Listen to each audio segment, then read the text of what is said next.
Stream Elements says, Scorpwana is now live. Streaming Star Trek Online. Star Trek Online, this is Mutiny, Mr. May 1, 2022. May 1. So not May 1st, to May 1. 1st of May.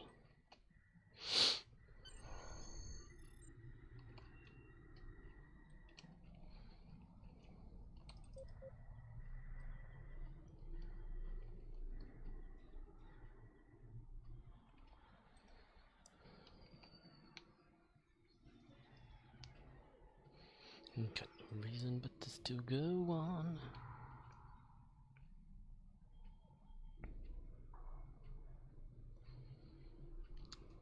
Plasma damage ground. Destroy destructible torpedoes. Defeat Dwan arthropods. Okay.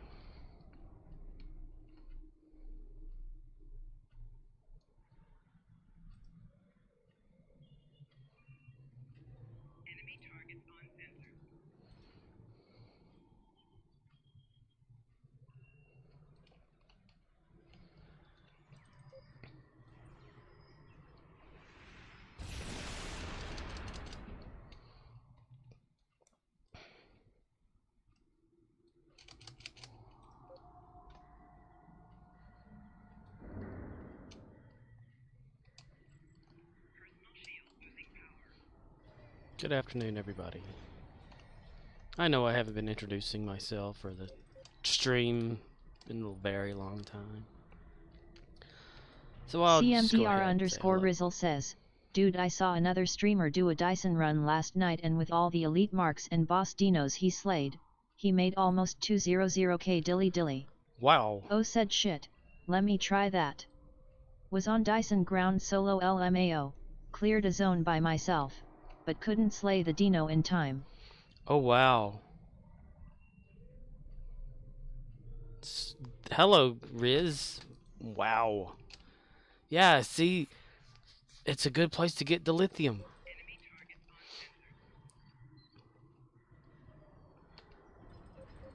Man, like 200,000.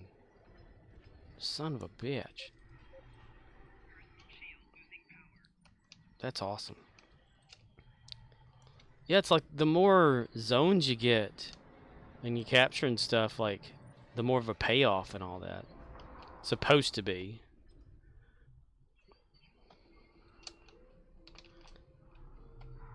That's so awesome. But could you imagine, like, I've almost come close to capturing an entire map, like the whole thing. CMDR_Rizzle says, there was only 2 of us at the end of my run. But it's timing, as it was almost 2 AM here. Granted, there are players worldwide, but seems like console players don't like ground. Well, PC players don't either. They're just, I guess, happen to be more PC, just a fraction more than console. I mean, like right now, let's see, instance-wise. Well, I'm under attack. Okay, 14 and 11, so 25 people total in the whole of the world on PC in the Dyson zone right now. 25 people. And you said there was only 2 of you in that one instance you were in. So yeah, it's not much over the whole overall everybody. But yeah, I mean, it's possible to get close to capturing the whole thing yourself. You just have to do it a certain way. You have to make sure that you keep an eye out for everything. Whenever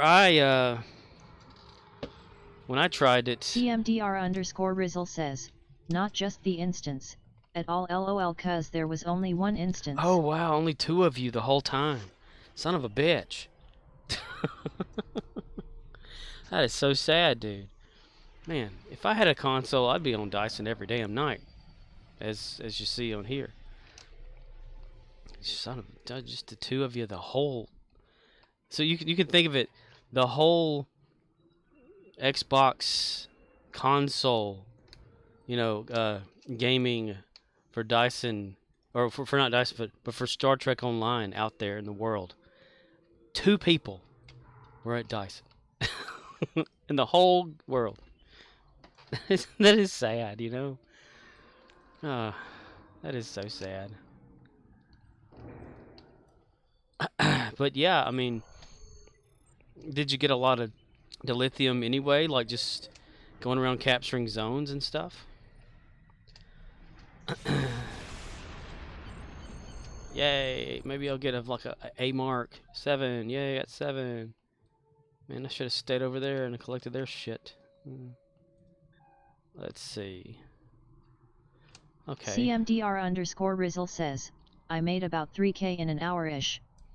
That's not too bad. I mean, from Commander Arnold, you get like so many, and then every hour you get to do the Voth thing, like defeat so many Voth, and what is it like? If you get 20, that's like 720 dilithium. Then you get 40, you get like 1480 ish. 60, you get up to 18. It's something like that. But yeah, the more zones you capture, the easier. But I was running around. It was maybe a few years ago with my Michael character, and CMDR_Rizzle says, I'm a hop on right now to check how many is there. Not bad? True. But Wath bonus Dilly Week and RA event with no cooldown, I can make more than 3K in less time than that. Nice. CMDR_Rizzle says, and it's space LOL. You could you can be the king of Dyson on console. You just need to get you some of that ball of lightning so you can take the Rex down super fast like everybody else.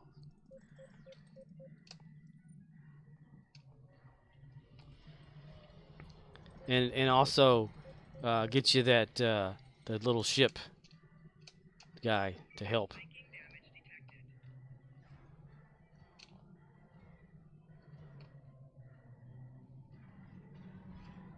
CMDR_Rizzle says, I even slapped on my ice boots even. Still didn't work, hahaha. We gotta get faster.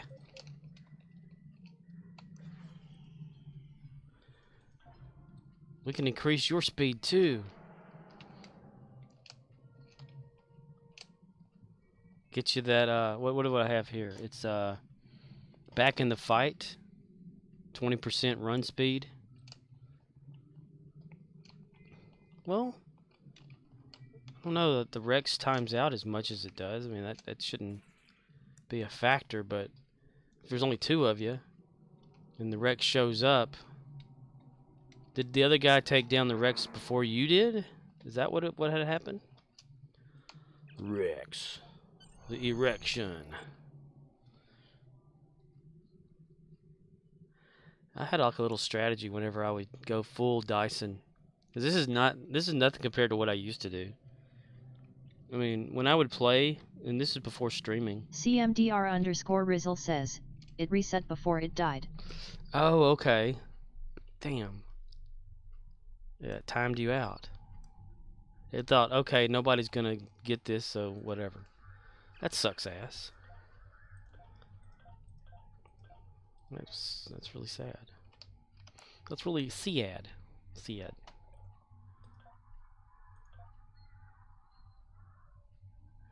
$16. Ooh, did I get CMDR_Rizzle says, right now, 8:12 p.m., 1 instance 5 people. Hey, that ain't bad. That ain't bad. That's enough to go around and do something.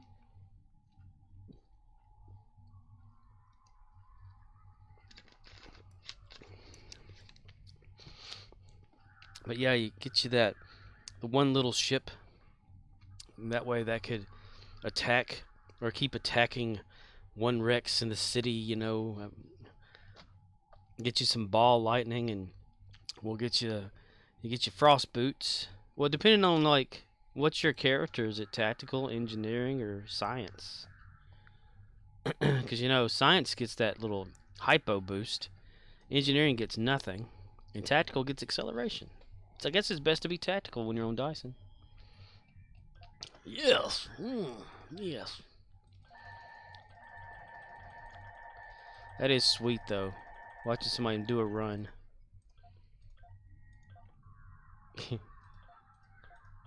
No, before, whenever I would do my Dyson nightly with only 5 people at the time, um, I would play through the whole map, like a brand new battle zone or whatever, and each of my characters would fight the Rex.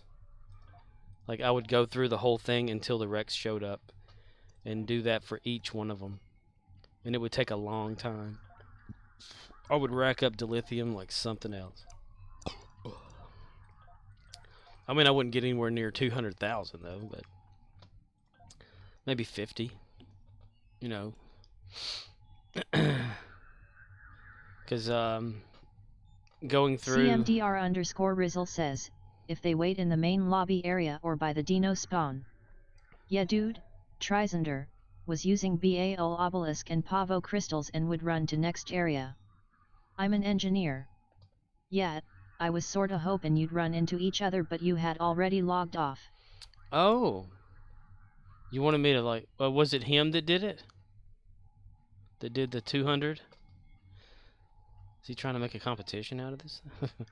Because he don't want to compete with me because I would lose. He knows more about this game than I do anyway. Trizander. So he was he actually the one that made near about that much? There's so much in this game to make you faster. I mean, I saw that one dude that time just like go Mach 50,000 or something just going through there. CMDR_Rizzle says, not at all man lol. Just knew you'd be down there if you was online. I'm that predictable.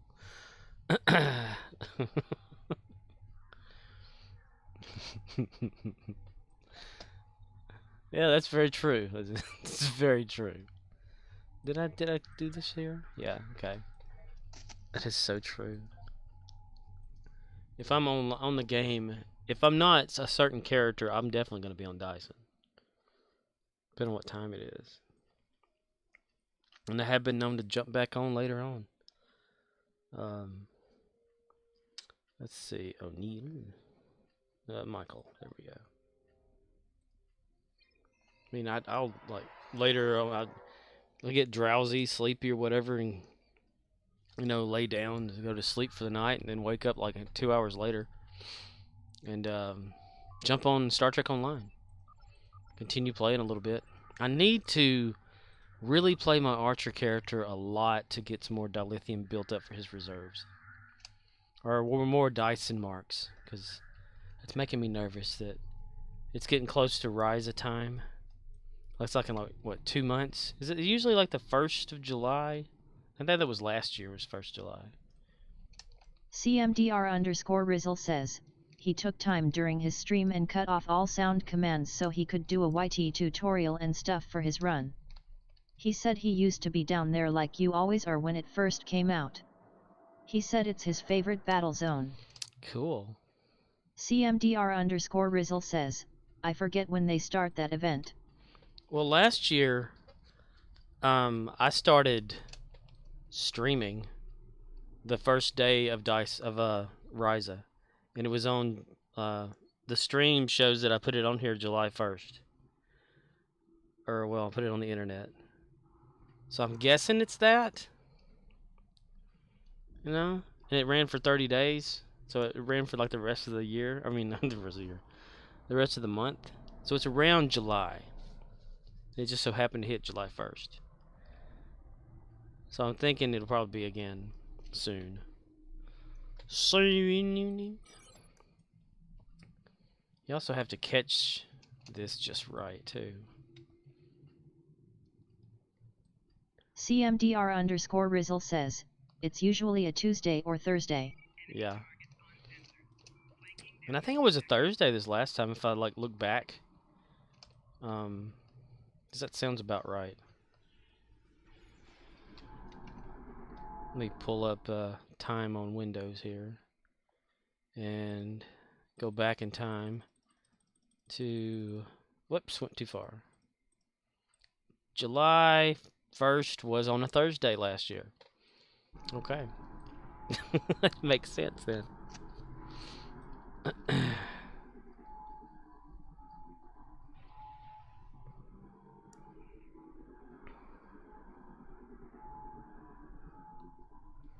Yeah, I've been, ever since I learned about Dyson though, that's when I've always stayed down here. Everyone thinks it's boring. There's not a ship battle, but I'm not about like battling ships and shit, you know.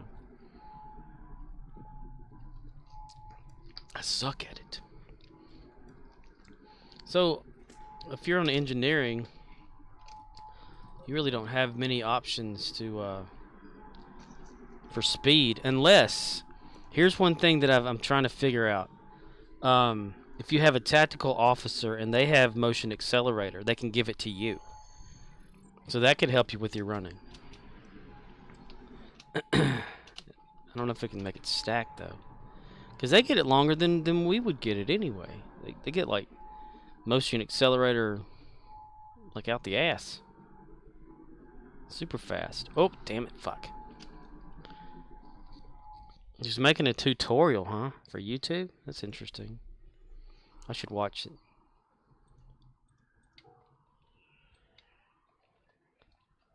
It almost makes me like say, okay, well I guess I can't Dyson anymore.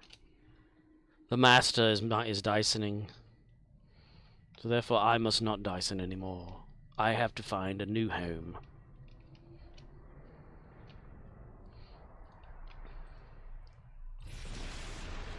But yeah, all you want to do is get like just a little bit of damage on him. Something to say, hey, I was here, you know. Well, city's last anyway now, so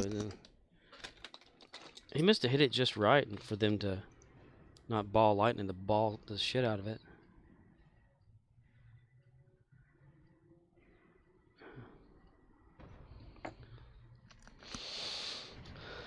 Let's pump up some damage. I need to probably have better CMDR_Rizzle weapons. says, so it's either July 2nd or June 30th lol. Everybody got their thing, man. I don't mind ground, but I prefer space. I don't mind the slowness of my tune, as he is one of the fastest I got. So I, ain't no slouch, haha. That's not what I was getting at. Hey man, slide over, make room for other streamers at the table LMAO. Right? You should stream. You could stream Star Trek. I want to help Hate 3K get his going. He said he streamed before though, but he wants to have the chat bot too and all that stuff.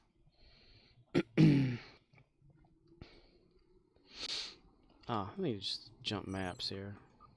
I know the longer. Well, I can't jump maps. 15 and 12. I mean, the only time there's a lot of people here anyway at Dyson's whenever they do like one of those universals or something. CMDR_Rizzle says, I thought about it, but I dunno. Yeah, put more of us on the map out there.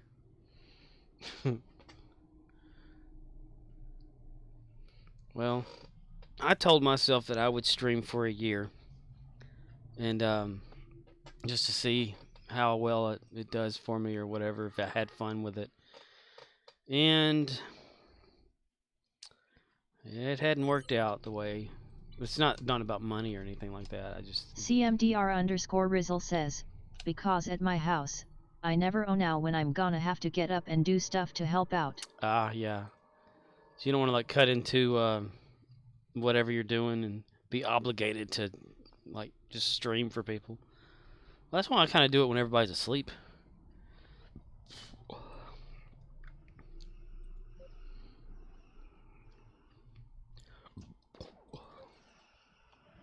Yay, I didn't get that one either. All 3 silos are under Allied control. Excellent work. Yabracadabra. The Bob Fortress has engaged transporters. Troops inbound.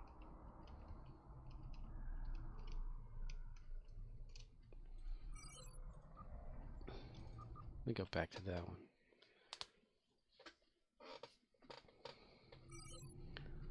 Okay, I guess we're gonna have to wait here then. 59. Ooh. Ooh, wait. Oh, let's go this way, you.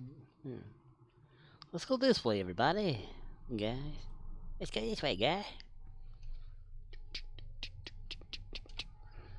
Transport to the city, yo. Transport to the city. Pants short to the shitty. Oh, I forgot I had that weapon. Holy shit. I've been using my damn other weapon the whole time. Oh god, I don't pay attention to shit in here at all. I don't pay attention at all. Not at all.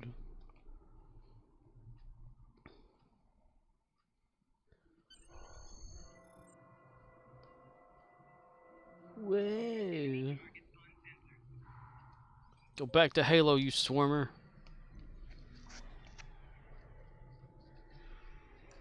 Back to your stations. The bots have returned. Back to your stations.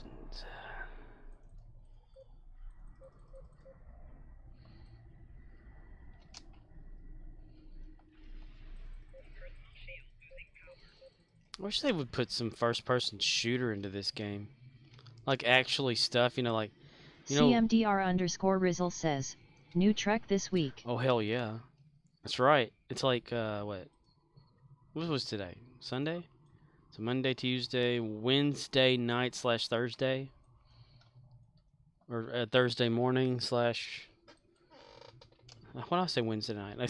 It's Thursday morning at like a midnight your time. It's whenever it drops on Paramount Plus. Something like that. Something like that right there. Something like that. Yeah, I'm excited. I'm really excited. I'm also excited that it's the last episode of Picard for this season, and hopefully next season will.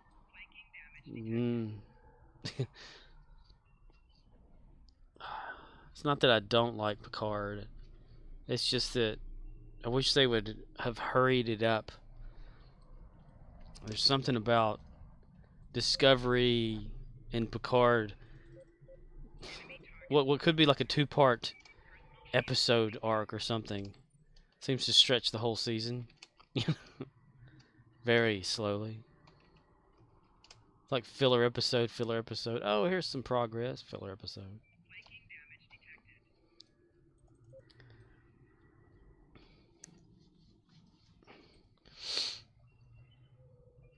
CMDR_Rizzle says, I've been avoiding trailers, so my expectations are minimal.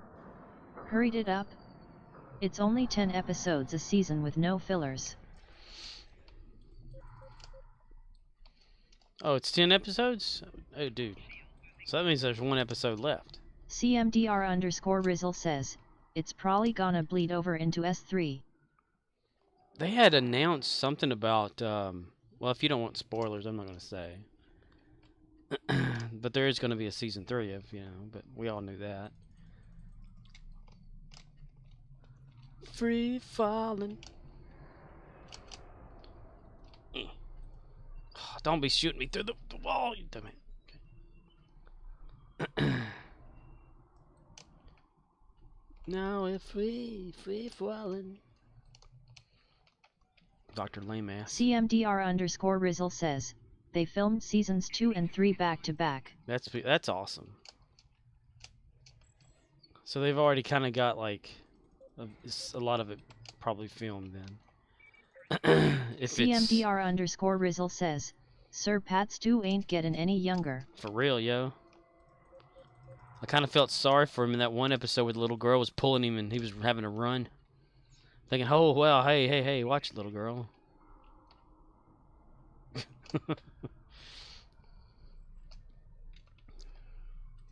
Oh, Pat Stew. Sir Pat Stew. It's beef stew to you, mister.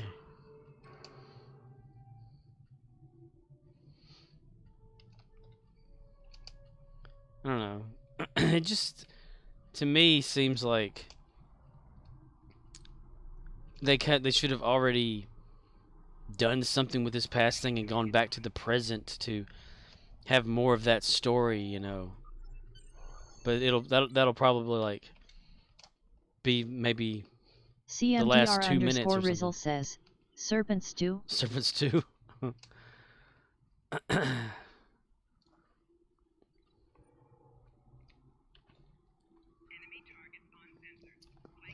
You know how in like a lot of television shows, when they're going to end and stuff like that, the very last episode, like the very 3 or 5 minutes, or 5 to 3 minutes or whatever, of whenever the show's about to be over for the very last episode is when they actually resolve something, but not completely the way you had hoped. Like you wanted to see more of this resolution happen.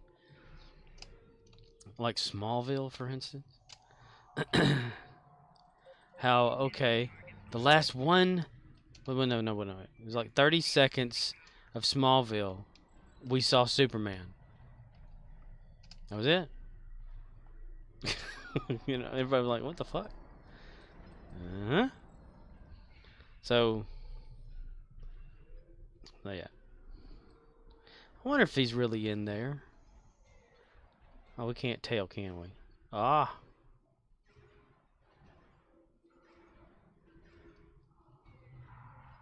I just saw Carl's head in there. His head was up in there real hard and like...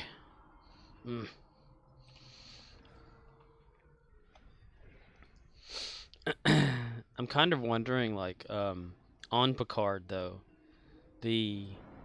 how we've discovered that she's Romulan, time person. It's probably like the same person. CMDR_Rizzle says, only thing I dislike about the new Trek is how they totally rewrite Trek lore from show to show. Seems like no writers, producers, head honchos collaborate and decide what is going on and when. Like, if you're caught up with Picard, we are witnessing the birth of a friendly Borg. Yeah, I'm caught up with it. And speculating that... What the heck? Speculating that the first episode we saw of Picard, second, in the season 2, was the Borg, Was she that Borg? Girardi Borg? Or like a descendant of Girardi Borg? Like, were there 2 Giradis on the bridge? And she was wearing that helmet to protect her identity or something? To not show Picard who she was? But then you gotta think, okay, well, the ship's gotta explode so that the events happen. So Girardi would have to stop being there, and Borg Queen would have to still be there. It's interesting. And for them to like say that Renee Picard would have to both be dead and alive or whatever, or not go on the mission and go on the mission or something at the same time, it's magical. That's magical. Fuck you writing. Nah, it's just quantum shit. It's like Quantum Leap, man. No, it's not. No, it's not. It's like a quantum number. A quantum byte in a computer. In the new quantum computers that they have out there. A byte can be both 1 and 0 at the same time. CMDR_Rizzle says, Schrodinger's Renee. Schrodinger's Renee? Yeah. We're gonna put her in a box. Is that it? Let's see if she comes out. Don't die, Carl. Damn it, Carl. Damn it, Carl. Damn it.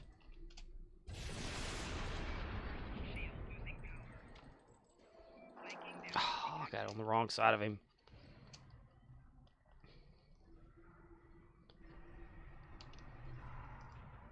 Here on home.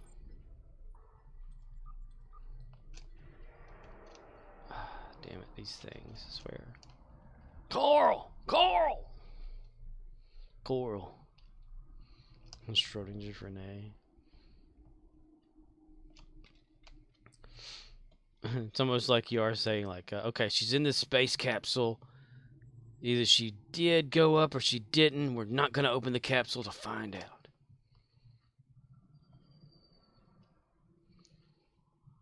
Unpredictability. But yeah, that could be like a... I guess they could split the timeline.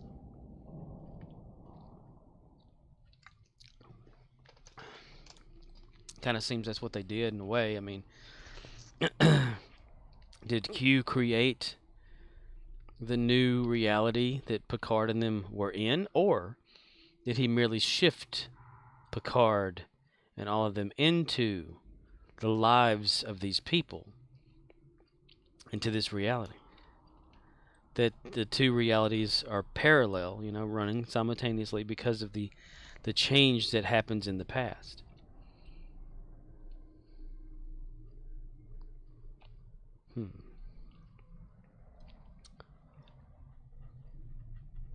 Like it was always going to happen, a causality loop in a way, but with quantum entanglement included.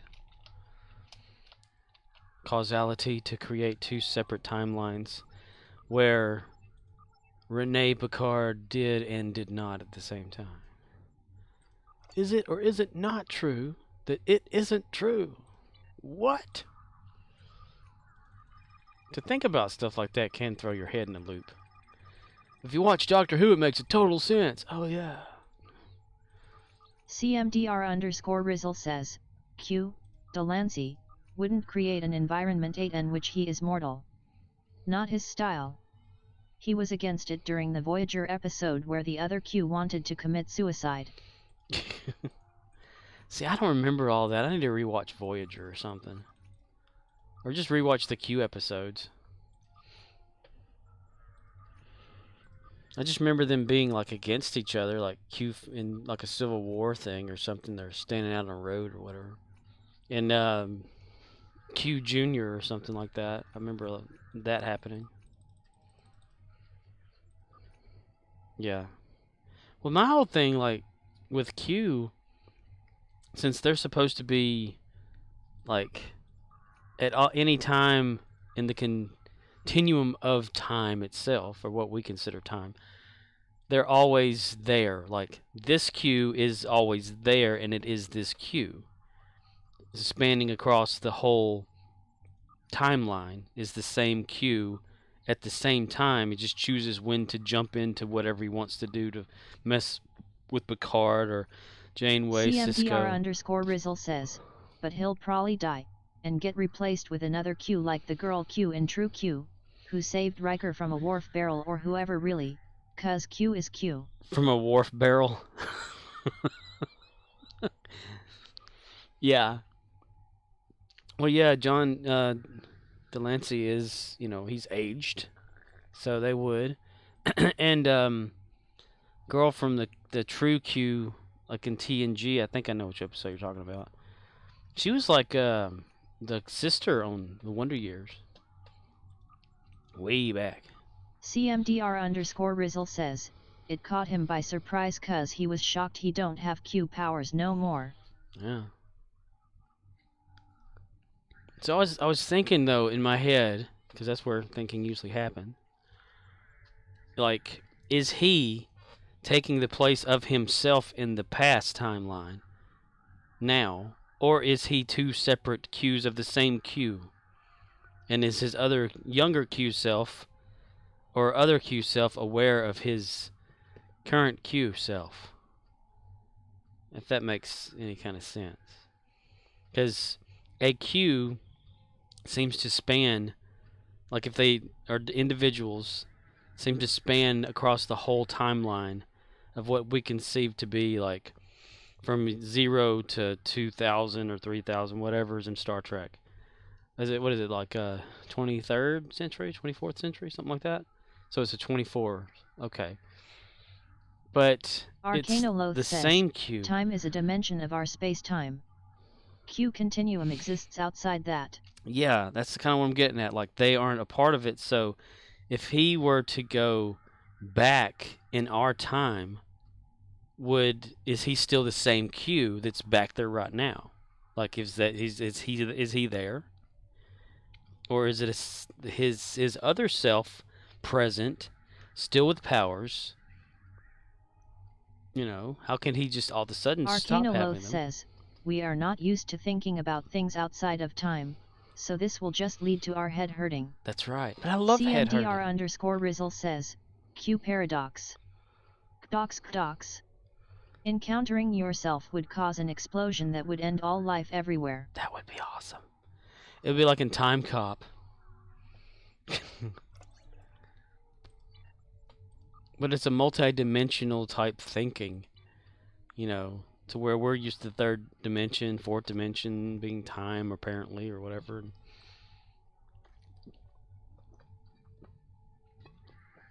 Arcanoloth says, Q is not constrained by our space-time, so any attempt to force him into a temporal understanding will necessarily be wrong. But, like, if he were the Q, if he were taking place of himself during our timeline back then, and if he dies, then Q would not exist to continue forward for for Q to be in TNG. But would he anyway if he were a separate Q who's not aware of his other Q self doing this? Or yeah, it can lead to a big pain in the ass, but it's just interesting. I like to think that way. It makes total sense. That's why there can be two Arcanoloth results says, of Renee. now with him dying, maybe his powers are limited, but he was still aware that Guinan was someone he knew, but she hadn't met him yet. Seemed to remember everything from TNG though. Yeah, it's that Q from TNG. I mean, it's the same, entity of that version of. It's that Q. Q, no Q. I like it when they talk to each other. It's funny. Hello, Q. Hey, Q. It's like they know who they're talking about whenever they say Q. Out of the billions of them that there probably are,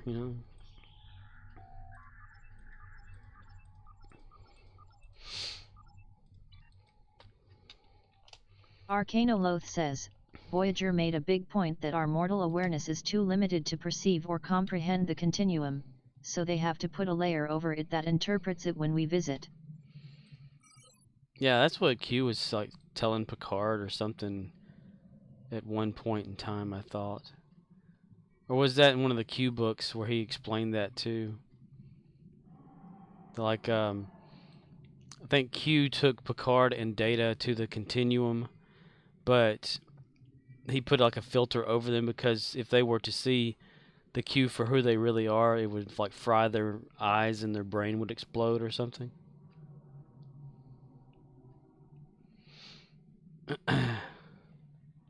Arcanoloth says, Q talking to us is like us trying to explain relativity to an ant.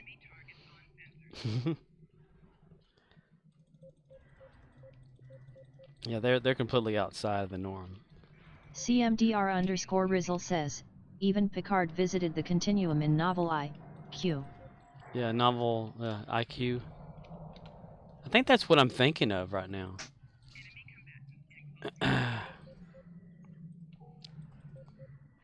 Where it was like Q, Data, and Picard going to like super adventure together. Where the continuum's like all over the damn place and stuff, and Q's bouncing around through time.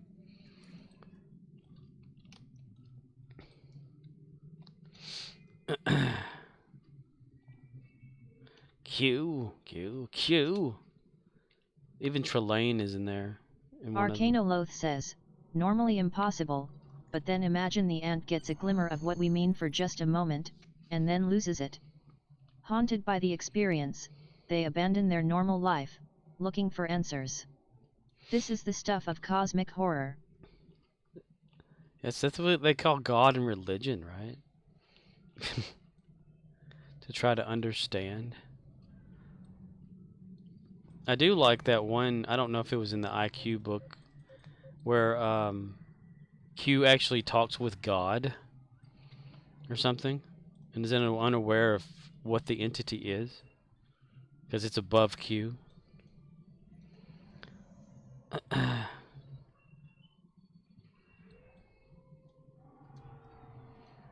It's like some sort of a beach or whatever is what's visualized to Q. Q, Q, Q, Q. Fuck you. Q? No, fuck you. Oh, fuck you. Q! They need to have more continuum stuff. That's where I want Discovery to go. Give me some Q shit. Or is it that the events of Picard right now is the end of the Q? So there are no Q in the foreseeable future. But if they all like die and they're outside of time, then that would mean that they didn't exist, but their actions would have still happened. Like they would just cease to Arcanoloth exist. says, I like that idea of things that exist that are beyond our human understanding, and we get just a taste of something we can see but cannot grasp, and it drives us insane. I know. I feel that a lot. or like, something is so obvious to certain people about, like, events that have happened and are happening, and people just don't see it. It's almost like I just a picture in my head. You're talking about a rock. You say, "Do you see that rock over there?" And they look and they don't see the rock. They see something else, but you see the rock. But you're both looking at the same object, yet it's a different object for both of you.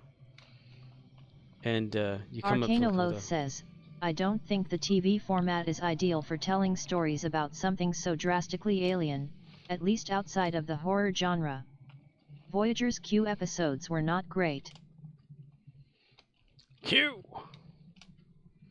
Well, they were kind of like a mocking thing then. I mean, Q, the best part of Q was, TNG. Then they had him in DS9. And Voyager, he's just kind of just there, toying around.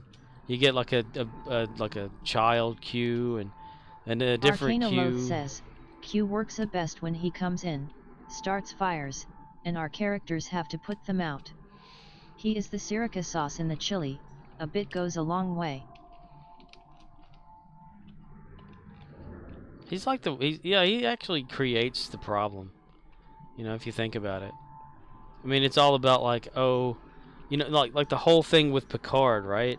And All Good Things, the last episode of TNG, their last 2 episode arcs, I should say, or episodes, where his bouncing Picard back and forth through time is what makes Picard cause the anomaly to actually happen. But it's Picard that makes it happen. So therefore the Q are all like, well, they're going to kill themselves or whatever, and this is what's going to cause the universe to die and whatnot.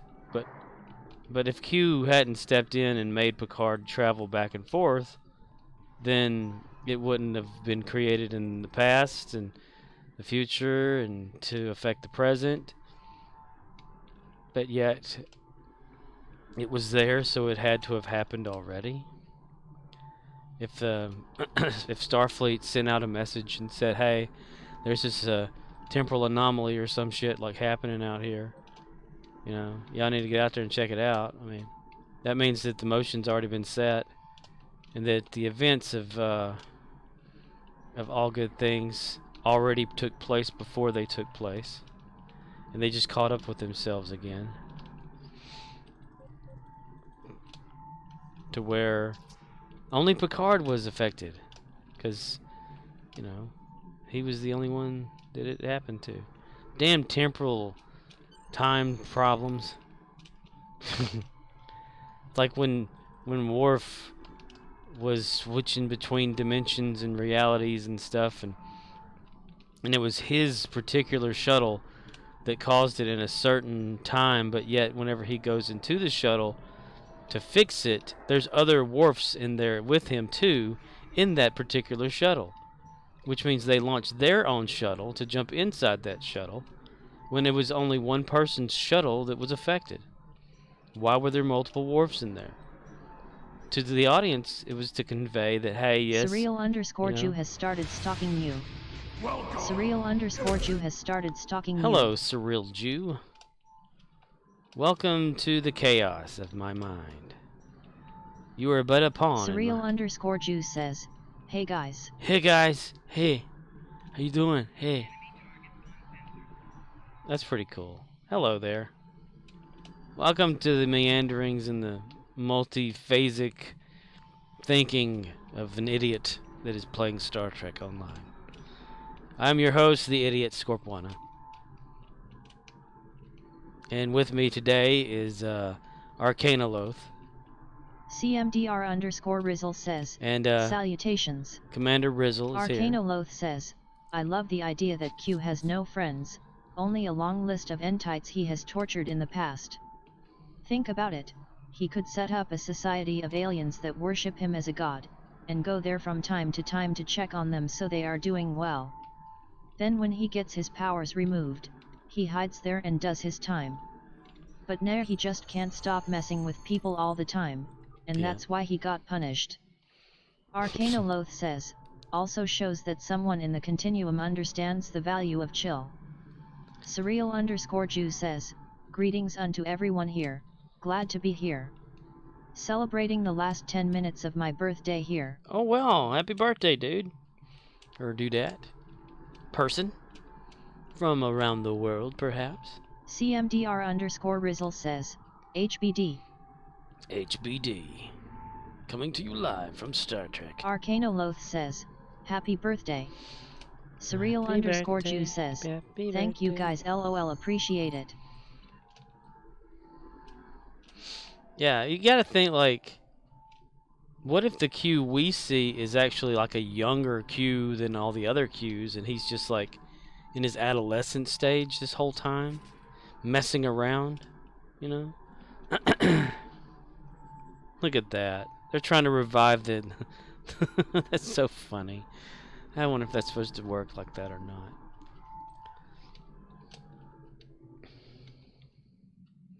It's like the idea of aliens, right? How they could potentially like travel around and stuff, and it just breaks our brain trying to figure it out. But it kind of makes some sense, in a way. They're using just extra-dimensional type technology, like, you know, perhaps gravity to propel themselves forward at infinite velocities. What was that about?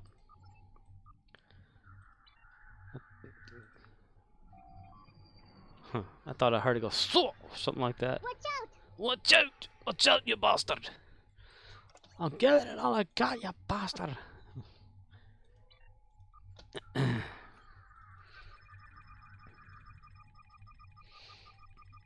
It's like trying to understand dreams.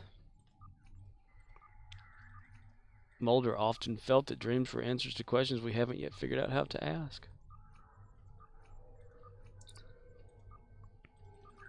But what if dreams are just another dimension?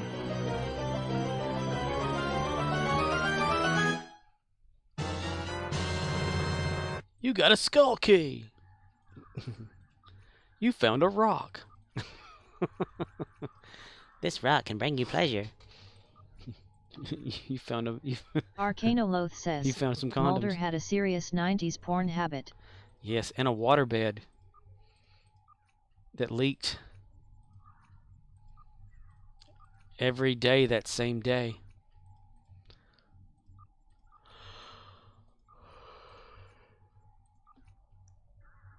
Can you imagine the madness it would be like to have a Groundhog Day for real?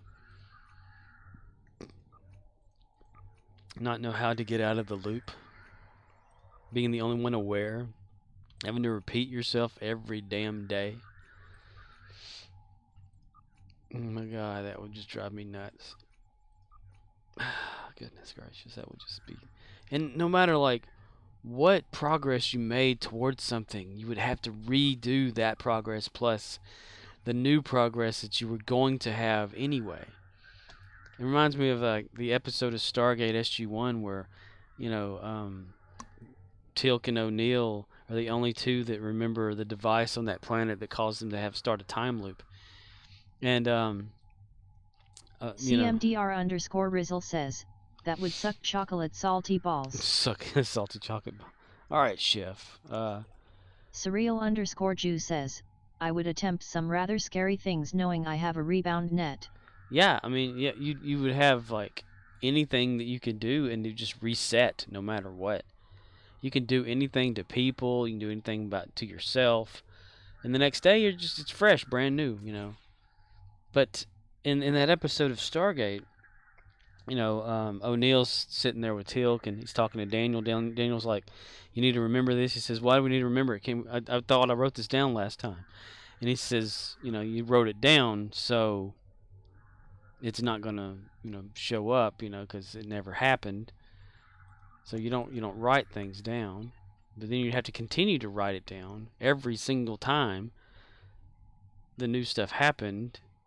If you can't remember it, but then you can continue writing this in circles.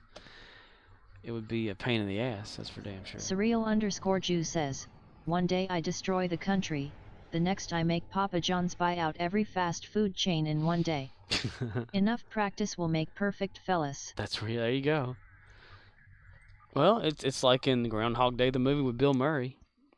He lived so many days that he knew exactly what everyone was doing. He perfected a lot of stuff, like like playing the piano, ice sculpting, all that kind of cool stuff. I mean, and it was just like he had to give in. Surreal_Jew says, Bill Murray is a god among men. That's right. And it's hard to imagine that was the one film that broke he and Harold Ramis's relationship.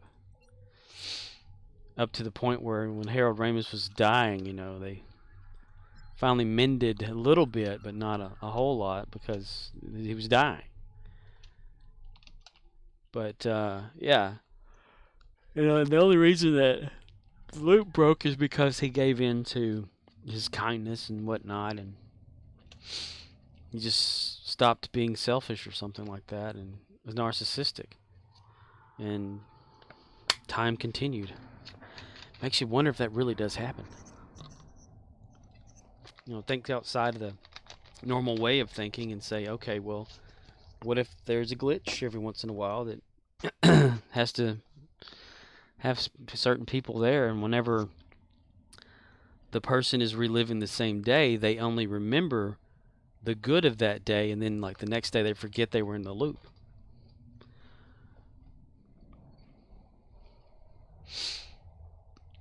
I think like that sometimes, though. I also think dreams can be a dimension that I've mentioned. Goodness gracious, I'm yawning. Back to your stations. The bots have Back to returned. your stations. Every day I play Star Trek is like Groundhog Day. CMDR_Rizzle says, mess around and do some wild scary shit you'd never ever do for real, and that ends up being the action needed to break the cycle. Now you gotta deal with the fallout. For real, yeah. Commit some super crime where you're gonna get like the electric chair in Texas or some shit, or lethal injection there, and that's what it was. It's like what breaks it. Arcanoloth says, this is the plot to ReZero. Surreal_Jew says, M. Night Shyamalan plot twist moment. Like Shabba-labba-ling dong. M. Night Shyamalan. He hasn't. What was the last thing he came out with? I forget. It was something. I watched it. The movie about says, aging fast. I do not care for Ice Guy, but a friend twisted my arm to watch it. Surreal_Jew says, wasn't it old? Ice Guy? I've never heard of that. Is that one of his movies? Yeah, Old. That's right. Where everybody gets out on that beach and there's like a time anomaly there that causes time to go faster, and they use it to test medicines and stuff. Like the whole island is in on it. Surreal_Jew says, I saw it. Thought it was a fun film. Yeah. I mean, you know, the whole premise is there's this section of the island that people with ailments get tested to, you know, time-wise, because it's faster there to come up with the cure or test new products out versus in the normal time zone. But they make it look like a resort, and people come in and they can't leave that part because they'll just pass out unless you go through the filter. Coral. It was very, very interesting. However, that would be like really some torture going on. I mean, your memories would only be progressing day to day or hour per hour, but your body, like one day, what was like a month or something on there, or like a week, or no, they only stayed there for like a few hours. I have come here to chew bubblegum and kick ass. And I'm all out of bubblegum. All out of bubblegum. Roddy Piper. I think, what was it? Each hour was like a month or something, or it was something like that, the time dilation. Which makes you think, can that happen on the world somewhere? I mean, you got like Tibetan monks or something that are apparently living 300 years at a time, you know, because of where they're at. Arcanoloth says, I am here to eat ass and I am all out of ass. I'm here to eat ass and suck dick. And I'm all out of ass. Surreal_Jew says, I am here. I am here. What was that one monk that's supposedly mummified or something? Like the dude's actually dead, but everyone says, no, he's just, he's meditating. He has no pulse. He meditated himself to death by starving himself and just passing out. And in that position, from not moving so long in that position, his body hardened. So, yeah, he looks like he's still doing his thing. But you never know, do you? What if it's all true? What if any story in the world, any kind of fantasy that's been reported throughout history is actually true? We just choose to think, oh, that's just, you know, it's someone's idea of whatever, blah, blah, blah, you know. Like, Surreal_Jew says, that is it. Speaking of mummies, love that they are less common now because they were a delicacy food item at one point. Pharaohs had zero clue the afterlife would end up in an Englishman's stomach eventually. Pass me more of that Tutankhamun. Arcanoloth says, I want the other Pharaoh. Super. I want the other Pharaoh, Daddy. No, no, no, that jerky is too tough. I want more of the foot. You will give me more foot, and I will ask you later. Can I have some brain? No, they removed the brain, son. Nah, I just farted. No, I just farted. How you doing? Arcanoloth says, is there anything the English won't eat? Well, if you look at their teeth, then yeah. Don't know. Probably. Will they eat chocolate-covered crickets? Critters. Chocolate-covered critters. CMDR_Rizzle says, rule of acquisition number 23, nothing is more important than your health, except for your money. Surreal_Jew says, that's a fair point. They built an empire the sun never set on at point, might as well consume everything too. That's what they all are, they're cannibals. So you're saying the British are cannibals? They eat people?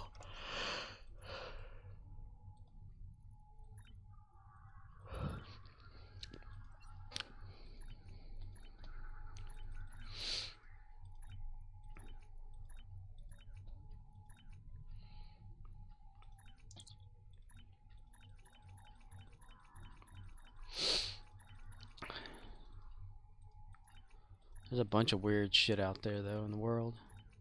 A bunch of weird things that happen.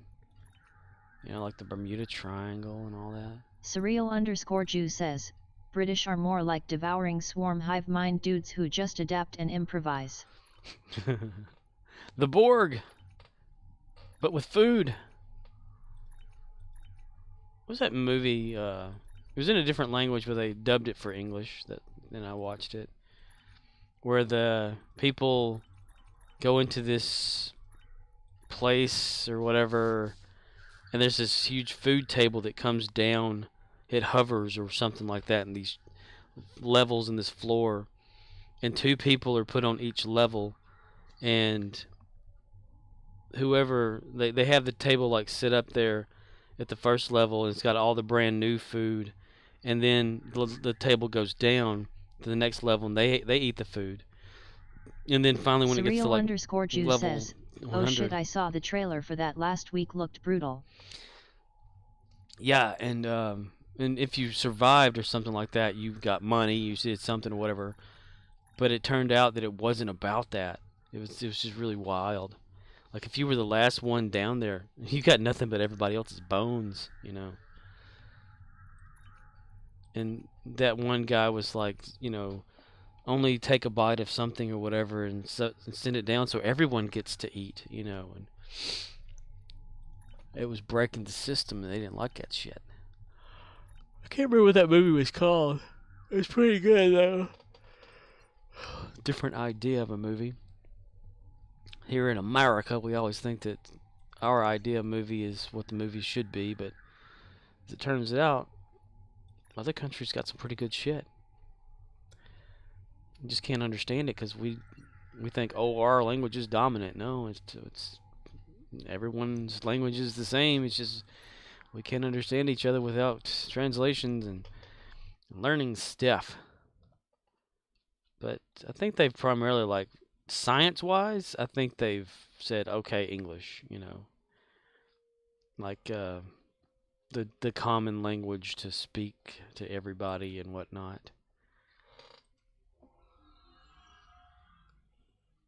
I mean, a lot of programming languages seem to be written in English. The statements and whatnot in it.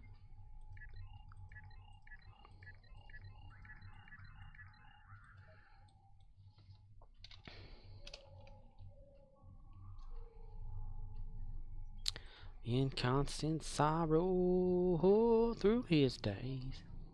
Oh man, no. Maybe, I don't know, let's go see.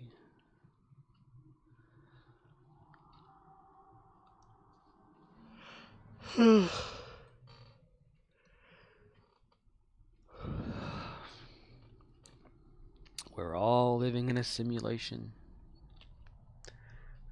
Means you can do any damn thing you want to, and there's no repercussions because of it. We only think there are because we mentally create those, according to most people.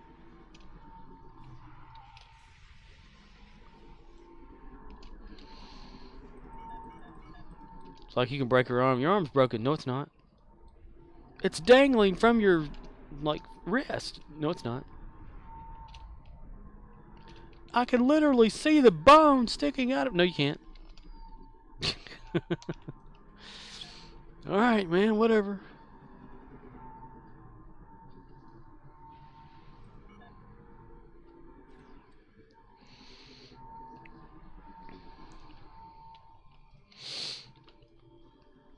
You ever watch Different Strokes? Mr. Drummond on there. And whenever I'd watched a few of those episodes and then all of a sudden watched like Star Trek Next Generation episode, The Traveler guy, I would think, hey, that looks like Mr. Drummond from Different Strokes. Come on, Wesley, let's travel through time together. Fa la la la la. Surreal_Jew says, I wanna fist fight the Kardish F Tier 3 civilization I believe to be located in the Boötes Void, which is a rather grim spatial anomaly of great proportions. Let's not get started on the great attractor in between that and us.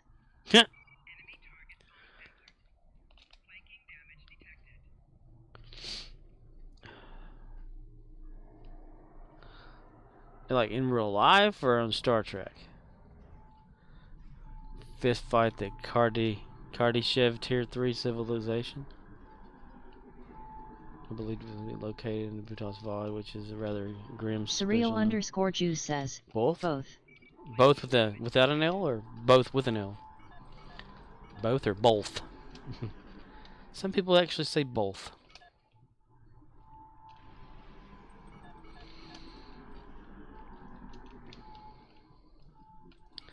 What's that thing in the Mandela effect about Surreal we have _Jew moved? says. Boeth. Boeth? I love it. That's pretty awesome. You know, like in the galaxy arm or something like that, the Mandela conspiracists say that we've actually moved from one location to the other, and that this is a backup Earth that we're living on because the original Earth had exploded or whatever in 2012, which killed everybody. So, and we're just the backup copy that was taken that the day before, and our consciousness is just uploaded to a new Earth in a different location, like the opposite Earth or other solar system or whatever it is. It's some weird shit. Arcanoloth says, I read a novel where a character was speculating about the universe being a simulation, and coming up with experiments involving stellar engineering that amount to timing attacks on the hardware to find out. They said that if I'm asking these questions, those guys in that void already know the answers and we should ask them. Surreal _Jew says, like the Decoy Family episode on Rick and Morty. I have never seen Rick and Morty before. I've been told I need to watch it though.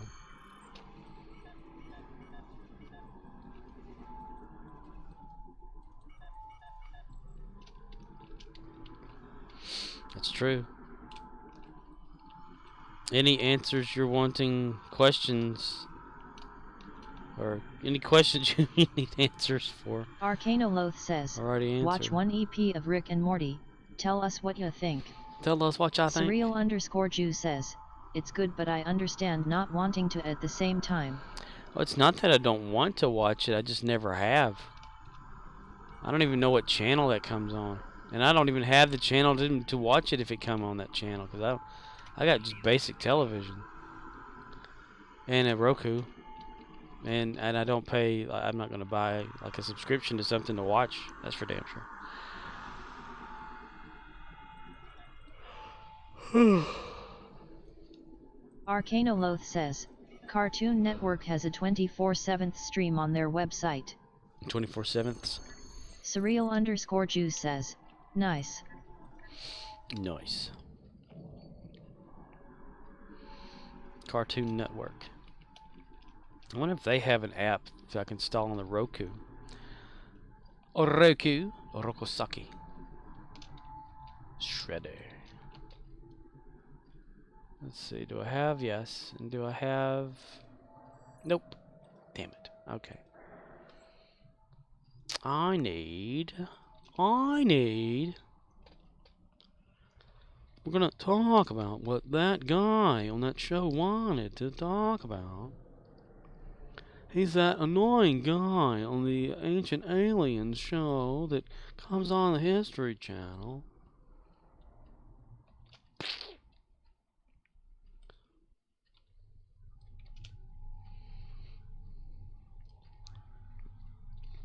To be fair,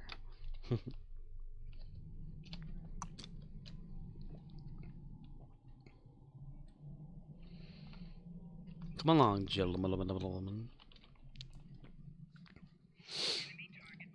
How long's Rick and Morty been out anyway?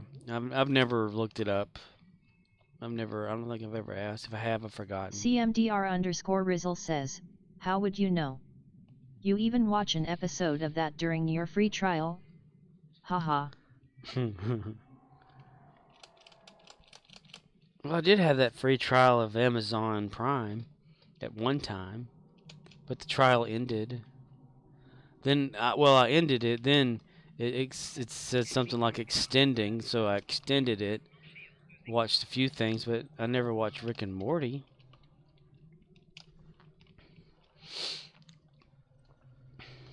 I should look that up one day and actually just watch it.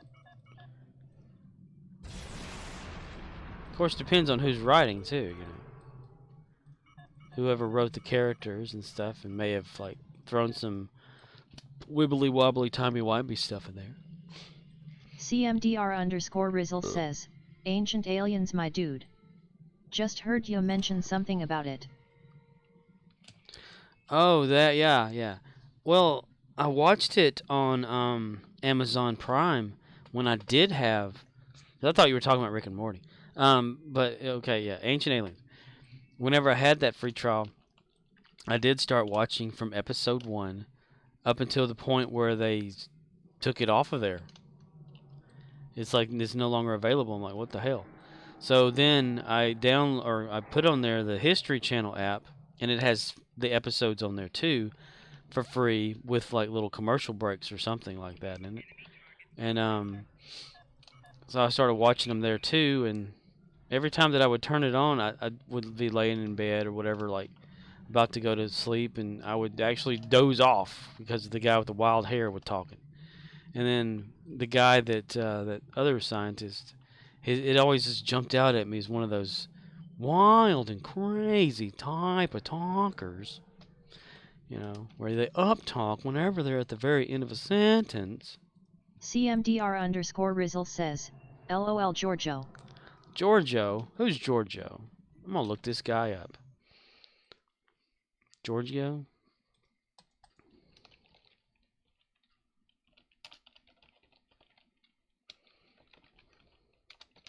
Dude, I can't even spell right now. What the fuck? Well, that I don't know. No, it ain't that guy there. It's not that wild guy. It's the other wild guy.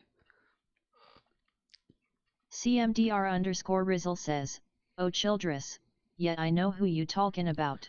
Yeah. Giorgio is the dude with the hair. Childress, yeah, he's the one that has that uptalk thing at the very end of a sentence.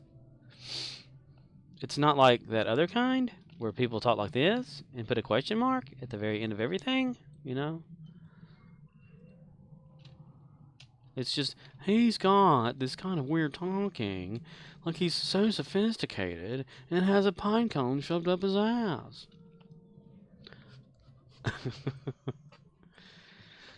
It just, you know, jumps out at me, and I have to mock it. Because I do that a lot, though, when I'm watching television. Especially when I was a kid. Just like mocking shit on TV. Watching Green Acres and Mr. Haney on there, the way he talked. Mr. Douglas, I've got the perfect thing for you today.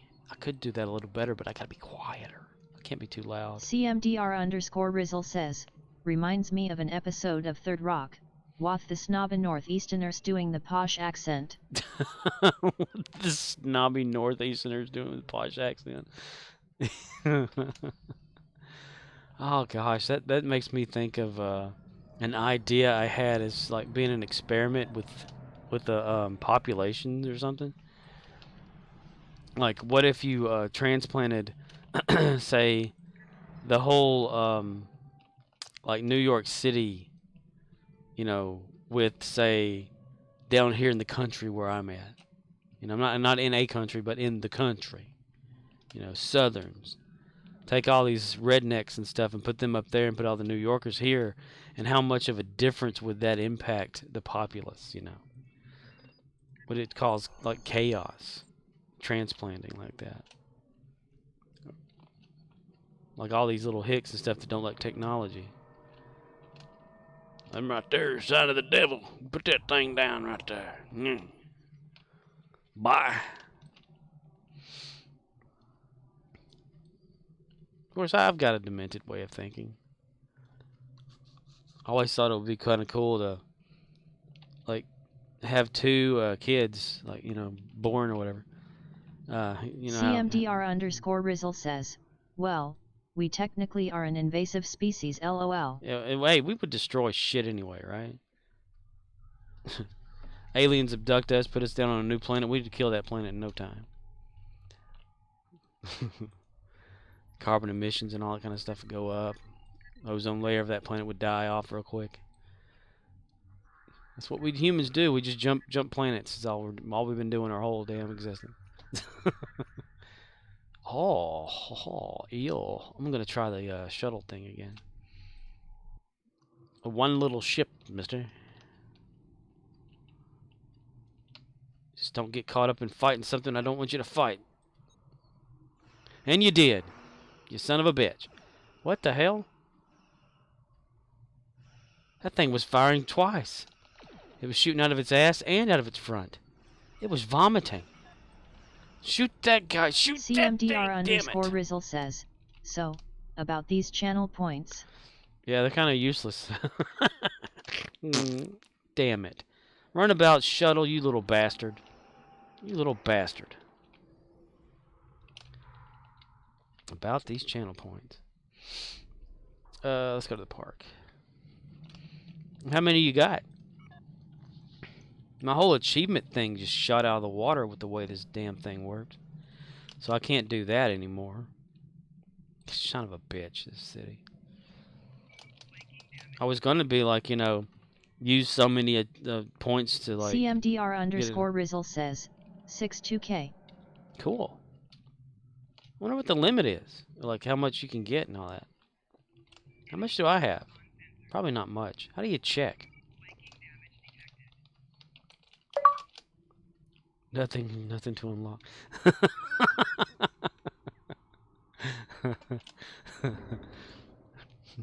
Congratulations, you get nothing. No, I actually had an idea in my head for achievements. Like, the bot would keep track of what's going on, you know, in the chat. And once you reach a certain threshold of something, you would get an achievement and that would pop up, you know, saying you got this achievement. Then it would load, like, it would save it to a file, your individual file on my computer, like, of the achievements, keep up with everything. And it would send this file or information over to my web server or my website. And then you can look at the list like you can for Xbox. The only problem is this piece of shit chatbot doesn't allow any kind of connection to the network because it uses something called Iron Python. It's a version of Python that's like real restrictive or some shit. And you can't put a different version on there. But I still want to incorporate maybe something into just the chat itself. Mario Death. But I was thinking like an achievement where if I ever went there, like the 50,000 mark, the 100,000 mark points or something, you know, something like that. That you can redeem it for that, and it would watch the redeem, and the bot would see it, and then boom, it would put it into the achievements automatically. I had all these ideas, and I can't progress forward until I either figure this thing out, or just don't do it. I mean, I've went to the Discord for the guy that makes that does the chat thing, or his name's Tom or something. The guy that created Chatbot, and then it moved to Streamlabs or some shit. But anyway, he's got like wikis, tutorials, all the kind of stuff, and I've even like asked people questions in there, and they said, well, you can't do that in this, and he says, well, you can do sub-process run or some shit, and I'm thinking, okay, so I do that, it doesn't work because the run thing's not in Python, it's in the other Python version. I've had so much problems out of this thing. And I run out of time learning, like I figure something out, and then I run out of time, and I forget, and then it's just really annoying because there's this thing that the uploading or even the SQL, like, you know, submitting information to a SQL table over the internet or just sending a file works great outside of the chatbot. But I want it to work in the chatbot so that it's automated and I don't have to manually upload these the files or whatever every time, you know. Like, you just imagine you get an achievement, it's like, okay, hold on, let me upload that. You know, no. It needs to be automatic, and it can be because I've seen that it can be, but not in chatbot because it uses that damn Iron Python 2.7.13 version or something that is just depreciated ever since. Well, they got like version 3 something out right now, so I don't know how long ago that was. But it's just really annoying that ideas for things that get me excited can come crashing down because the guy that programmed the bullshit turns it off completely. But apparently I'm just the only one affected. I mean, I tried like this thing where whenever just a message, whenever I turn on the achievement thing that I'm trying, you just type one message in there and it would automatically create a file, which it does. It creates the file the way I want it to. The information starts up in there, like all this stuff, but nothing happens. It won't do anything with it. You know, like, oh, there it is. It's sitting there. So I thought, okay, let's test just having Python open up Notepad, right? It won't do it. It won't. It'll do it inside of the script. Like, but if you want to put it out there, like to say make Windows do it, which you can do with programming languages, it just pops up this little black window, like a command window, and that's it. It just goes off. That's it. I'm thinking, run, damn it, do something. Back to your stations. No, it The just bots doesn't. have returned. It gives you no errors, so you don't know where to fix anything. Like, what the fuck is this shit? And then you run it like just straight up off of Python. It works perfectly. It's something to do with this damn chatbot. They need to make a new version that takes the newest Python and doesn't have all these stupid restrictions shit. I think it's like a security thing or whatever, but who gives a shit about that? I know I don't, damn it. So it's been like boggling my mind and causing problems. CMDR_Rizzle says, if many ask for things it comes to fruition. If one asks nothing happens. Something about needs of the many. Something about needs of the many outweigh the needs of the few. Yeah. But I got on Discord, asked the question about like network and stuff. They said, well, you can't network on there unless you call another script or whatever, which is like when you summon another script in your programming language to run, you tell the script, okay, run this separately, and it won't work no matter what I try. And the guy's like, oh, you got to do this. I'm like, okay, I'll try that. I try it. It doesn't work. This is coming from the guy that made the thing himself. And I said, dude, this doesn't work. He says, well, this works for me when I do this. I'm like, well, you know, I'm not wanting to do that. I'm wanting to do this, you know.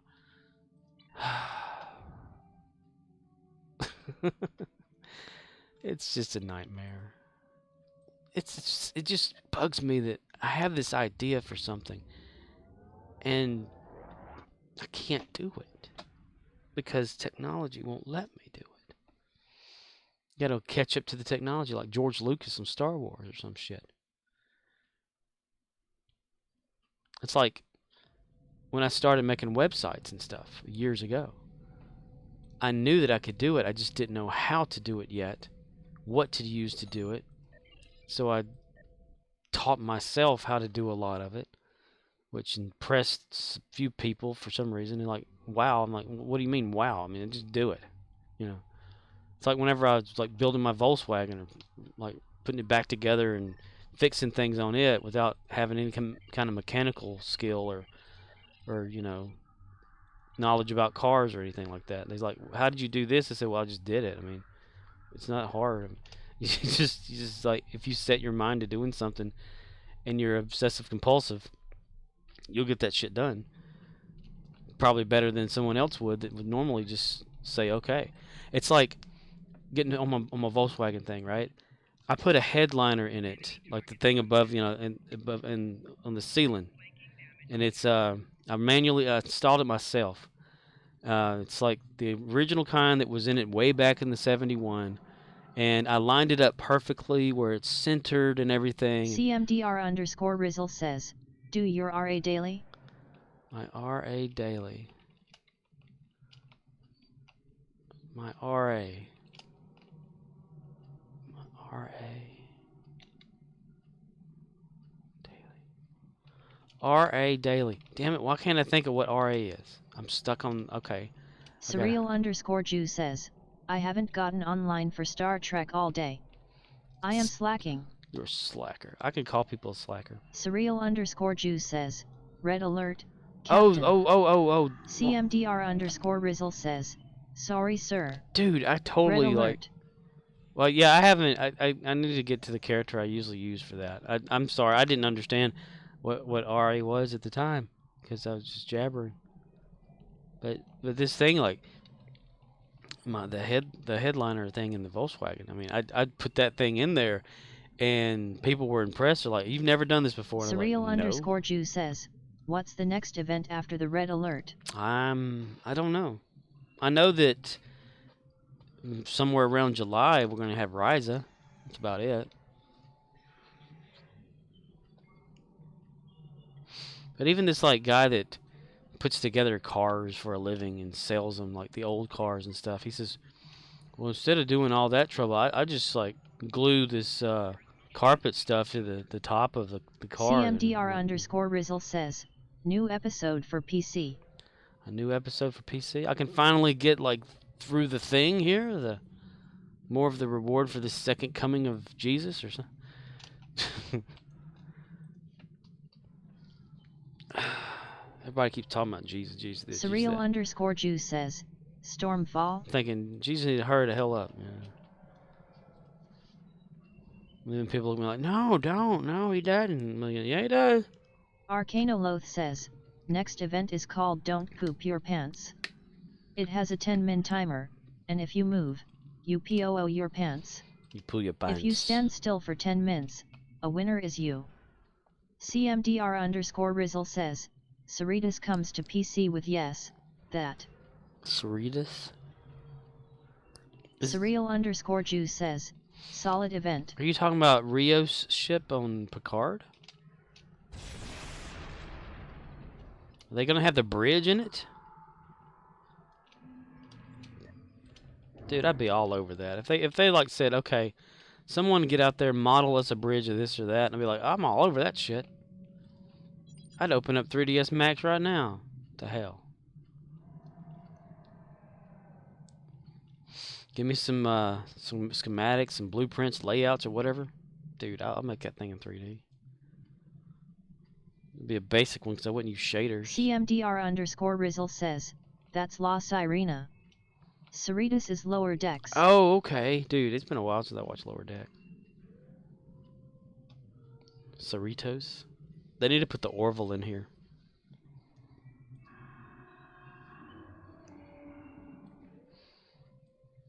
Surreal underscore Jew says, I have yet to watch Lower Decks. Lower Decks, before it came out, I thought a cartoon Star Trek. Then I thought, well, they've already had a cartoon Star Trek, a TOS animated back in the day, but I thought, you know, kind of watched the first episode of it. It's like, this is not too bad. And then I kind of like watched the rest of it. It's like, holy shit, this is pretty awesome. CMDR underscore Rizzle says, I'm just one payson, but I love it. You one patient? Just one patient, you're not two patients? Yeah. Especially like the cameos they have on there. That's pretty good.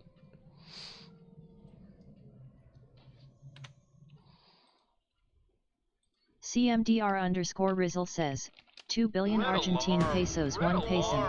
Red alarm. Red alarm. 2 billion Argentine pesos. Surreal underscore Jew says, I've heard good things and heard Janeway was on it. I know Janeway's on Prodigy. I didn't know she was. When is she on Lower Decks? I forget. Because I've watched the episodes. I don't remember half the shit. Surreal underscore Jew says, Idk. I don't know. I have no idea. I don't know. Captain, I have no idea. CMDR underscore Rizzle says, Prodigy only thus far. Well, thus far. Prodigy only thus far. When's William Shatner gonna be in that shit? Oh, they can't pay Bill enough, that's for sure. Be all like, this is not enough money. If I'm going to play Captain Kirk again, I need more money. You give me $1 trillion per episode. He doesn't have time. He's got that music career, you know. He's only 91. He's got to start that career. He's kind of already had one, but, you know. Star Trek. Got to think, though, if William Shatner died, would his family say, okay, well, let's let him be in Star Trek Online. let's let his image be used for this or that, you know? Or is he going to have something like know it all, you know? Like respect my wishes and don't put me in this shit or whatever.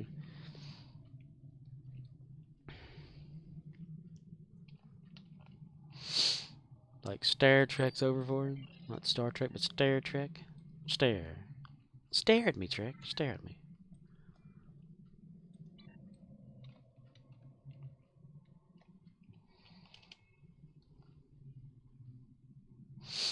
I'm really surprised they haven't tried to put a fake Kirk in here. Surreal_Jew says, I would assume he would end up on Stowe. Something tells me he's the kinda guy to wanna do that. Well, they gotta pay him off, you know.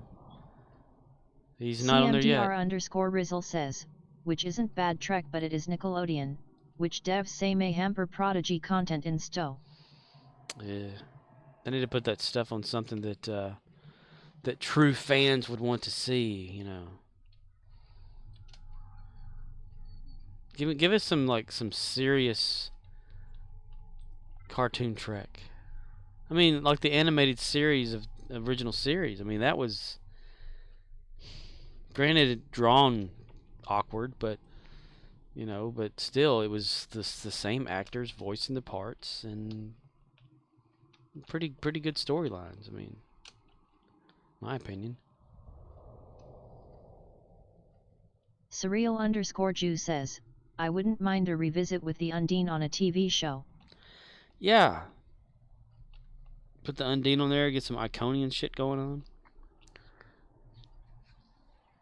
Species that we could barely come across that never got any screen time.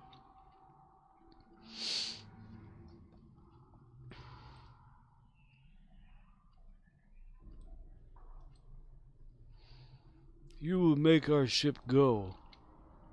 Enemy target uncensored. Flanking damage detected.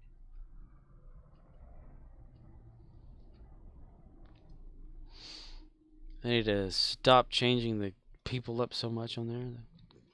The alien races. Flanking damage detected. Personal shield losing power.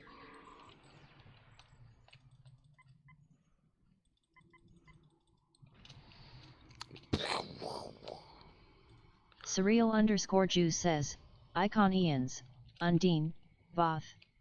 Maybe even some precursor and Breen stuff. That would be pretty cool.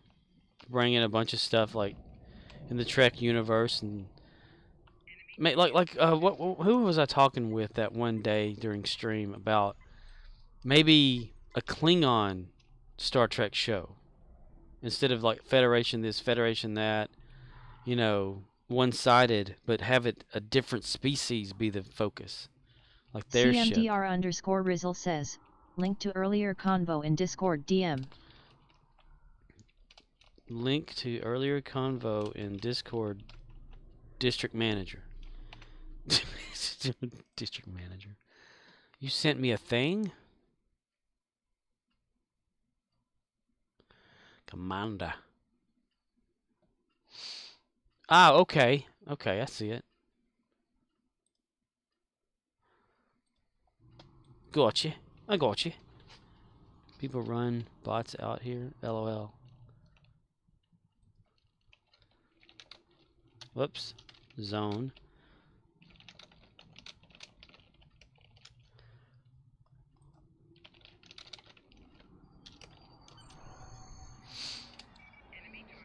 Enemy targets. Surreal_Jew says, Discovery made mention of the Breen but that's it. Very little is mentioned of them outside of their involvement with the Dominoes War and occasional appearances across STDS-9. Star Trek Deep Space Nine. Yeah, they like showed up very barely. And on Star Wars. No, I'm kidding. They were on Star Wars. Star Wars. I don't know why I'm running back this way, but okay.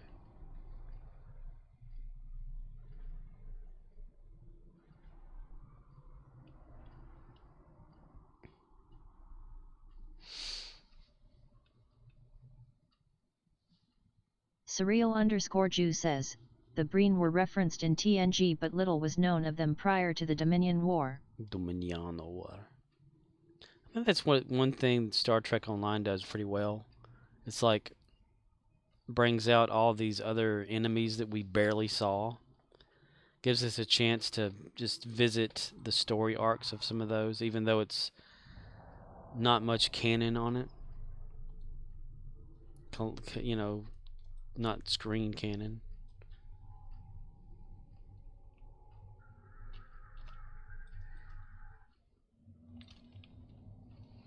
Star Trek. CMDR_Rizzle says, like the Herc. They Herc people. Yes, like the Herc, you know. I mean, were they ever referenced as to what they look like versus what we have on the game? You know? Ah, damn it, only 32. We're going to have to jump around here and get some more credits. Or build up the ones for the discount from the mines or something. Ooh, there we go. Surreal_Jew says, would be dope to see more flushed out lore and stories with them. They have bad blood with Tholians and Klingons, which is plenty tasty. Yeah, we can have like a Tholian show. Chances are if you make it, though.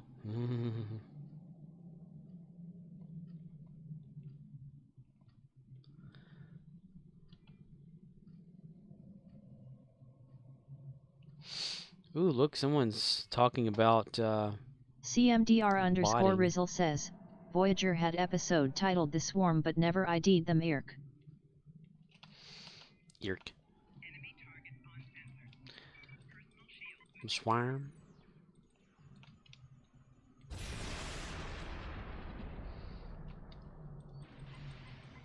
Kill him first, you son of a bitch. Oh, motherfucker.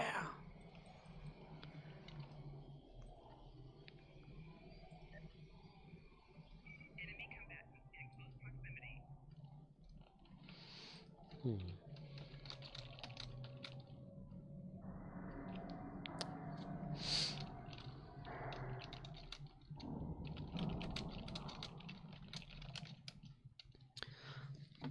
Let's see. So one person's talking about bots being here at Dyson. Runs zone to zone, but doesn't do anything unless it's attacked first. Runs right past mobs that are fighting someone else, stands around at each zone a few seconds, and runs off again. Report and pretend that the cryptic will actually do something about it. Nothing will, but at least it might make you feel better. Not worth the bother, just found it amusing. And I said, what can you tell what modules or whatever they're running with? Just asking questions is all I'm doing. Asking stupid fucking questions here and there. Left and right. Who farted? You know, that kind of thing.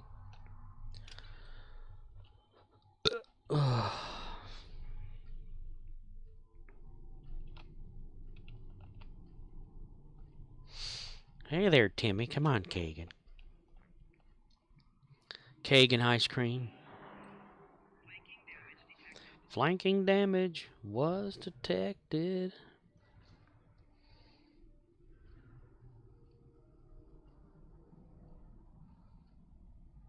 Enemy targets on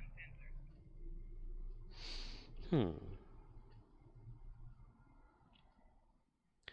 Maybe they can do like, you know, well, who was talking about it? It was one of the Star Trek creation type people out there that make content for, you know, the TV shows and whatnot. They were talking about like perhaps making a show where each episode would be a standalone episode, like, you know, whatever happened to Archer after Enterprise, you know, before he died or something, you know, and whatever happened to Sulu, you know, or something, and the episode would just be focused on, you know, Surreal_Jew says, really enjoyed the Gamma Quadrant story arc and the Hercule story. Love the Hercule.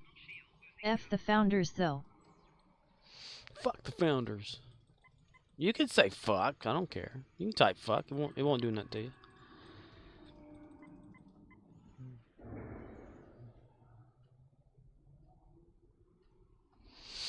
Surreal_Jew says, oh sweet yeah fuck those kooks.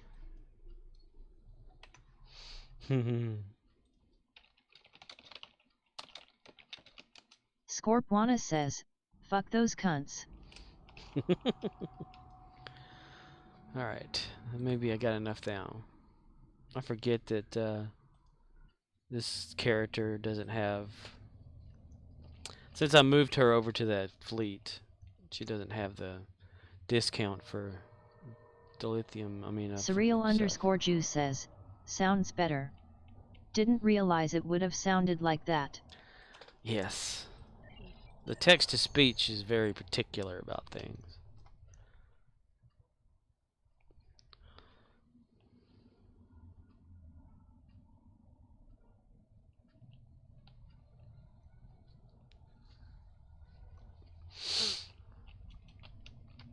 Command center.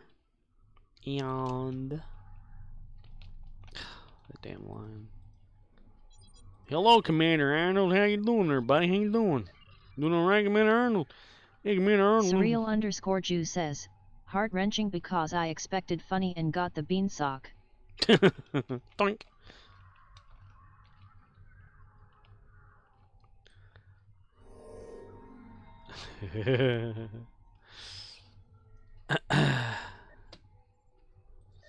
Admiralty. Congratulations, General. Congratulations, General. You just solved the puzzle. R-S-T-L-N-E, Alex. Or Pat, whatever your name is.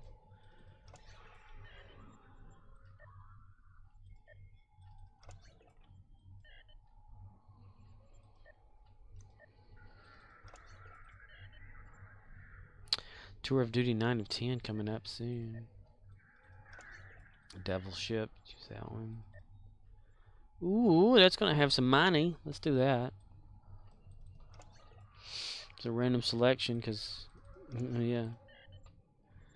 Oh yes.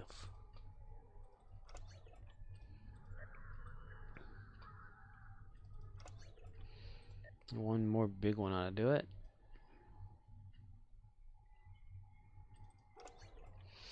Yes. All right.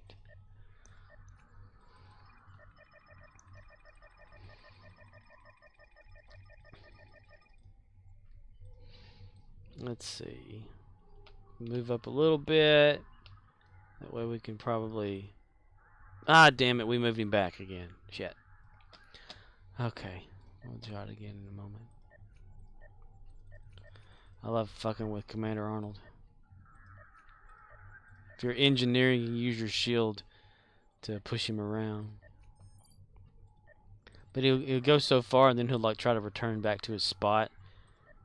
He'll get out of that whole frozen arm crossing thing he's in there now. You know, like he's just standing there with his arm crossed. And his arms will drop to the sides, and he'll be like walking around doing shit. Doing shit! Be doing shit. Keep it PG. PG 26 and older. Parental guidance suggested under the age of 24. How about the age of one-handed? You like that, do you? You like one-handed? Hey. I hate when it tells me, oh, I can use these, but you can't. Yeah, you can do this, but you can't. Oh. Because I have it set in here in the filters. Show with met requirements. Show all the duty officer assignments that don't have any failed requirements. So then you say, like, select all of them no matter what. So met ones, you're like, okay, this one here about study Horta metallurgical processes. Click on it. Well, you can't do it because, you know, it requires whoever's here that doesn't exist. So it can't do it. It's a liar. It's a liar. It tells me wrong things all the time. I just found it. No, you didn't. Yes, I did.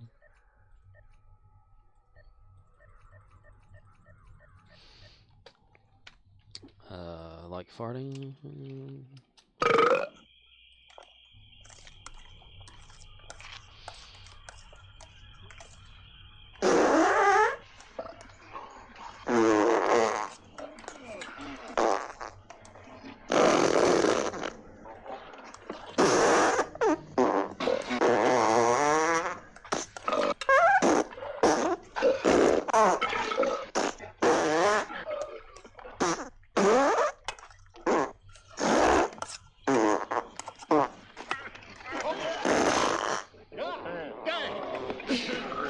about some more beans, Mr. Taggart? I'd say you've had enough.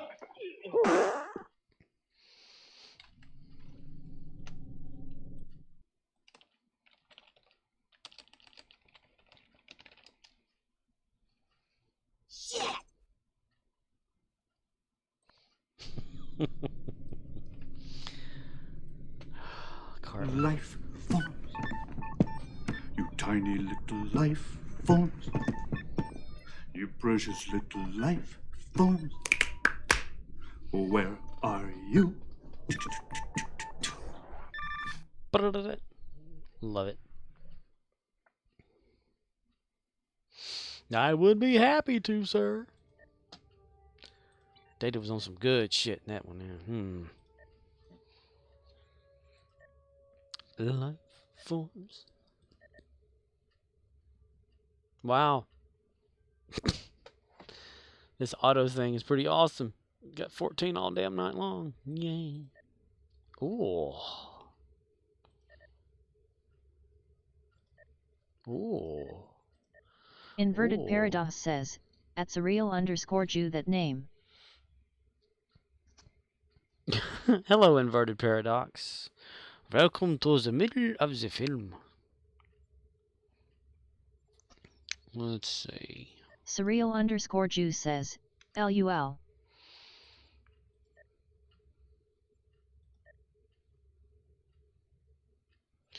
One day updating that. Beyond the starbase. This starbase can take one more person. We're not doing that at all.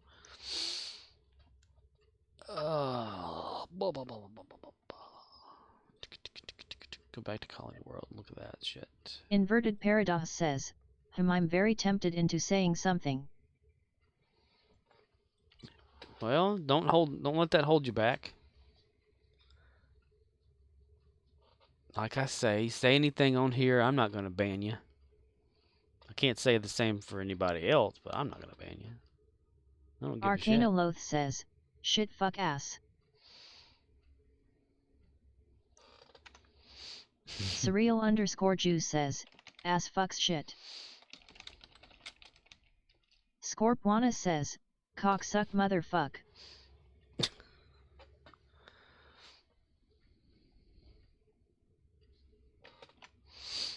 Surreal_Jew says, Uncle Dangle Balls. Scorpwana says, like the pussy.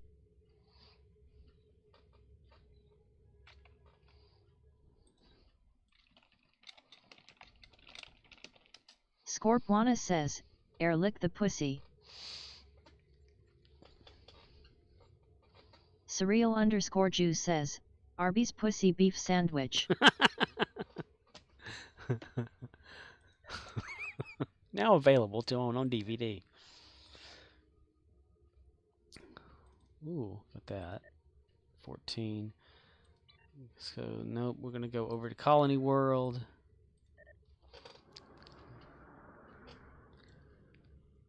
Rated M for mature. Inverted Paradox says, it's two certain words. Are you sure? I don't want to see you get banned from Twitch due to me. Why would you get banned? CMDR_Rizzle says, LOL.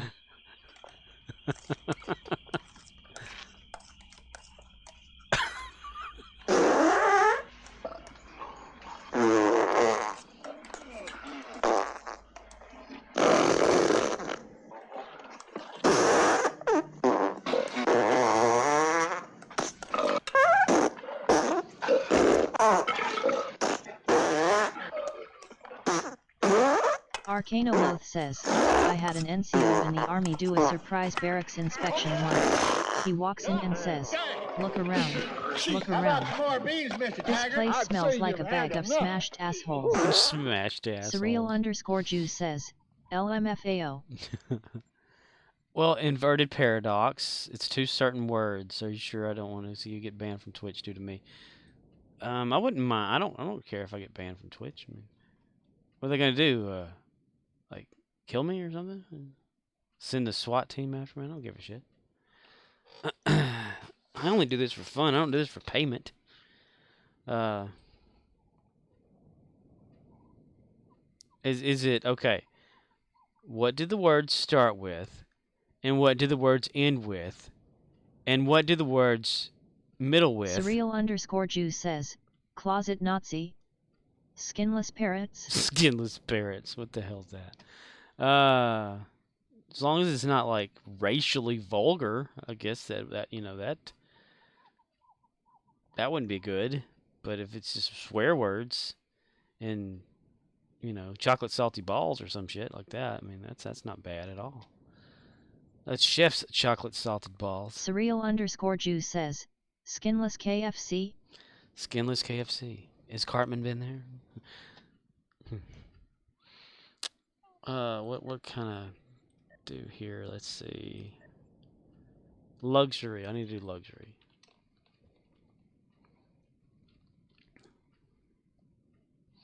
No respawn point unlocked.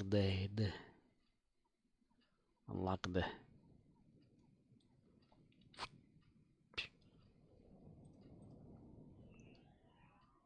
No, she does not have a board.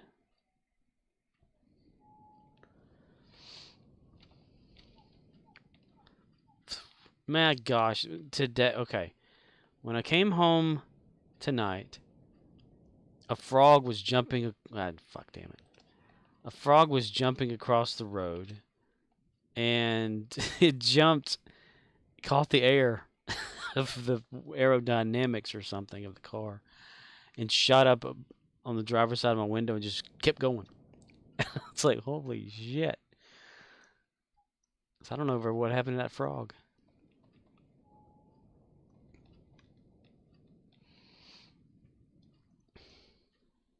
That happens though. Whenever it's like rainy weather, the frogs come out. They got to cross the road.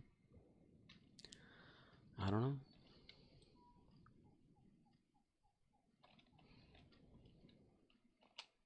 Whoa, whoa, whoa, whoa, whoa, whoa, whoa, whoa, whoa, whoa. Why is there a red arrow underneath this one here?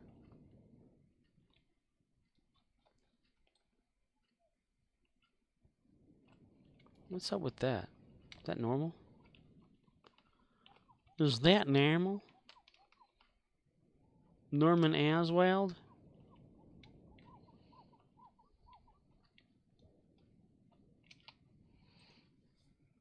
Okay, collect coral. Just need to bump up the luxuries.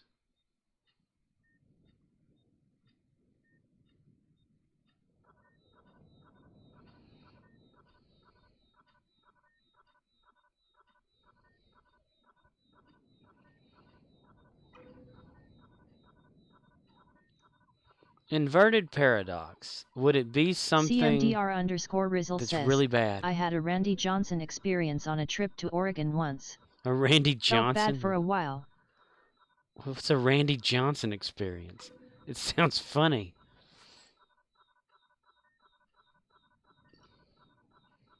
Is that where you go to sleep a man and wake up a woman or something? What the I don't know. I just started. Oh, holy shit! I mean, I totally like messed myself up on that one, laughing. Arcanoloth says, he stuck his dick into a beehive. Stuck his dick to the beehive.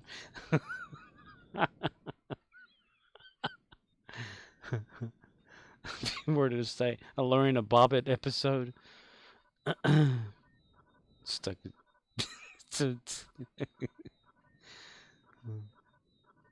Oh, beehive. Surreal_Jew says, God bless your soul. God bless your soul. It's like, welcome to Jackass.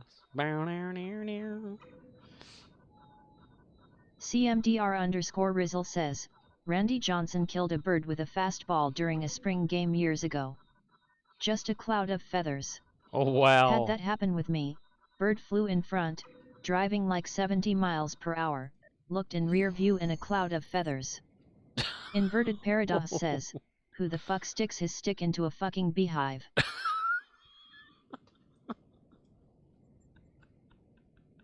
Arcanoloth says, is Inverted Paradox the bear?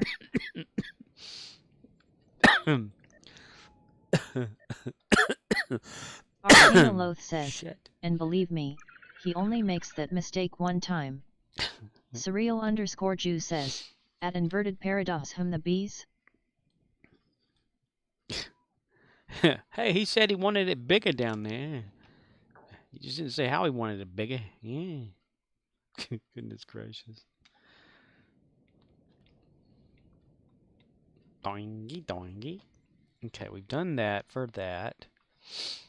I'm gonna change over now to Archer. Dude, I am running like way behind on my normal routine.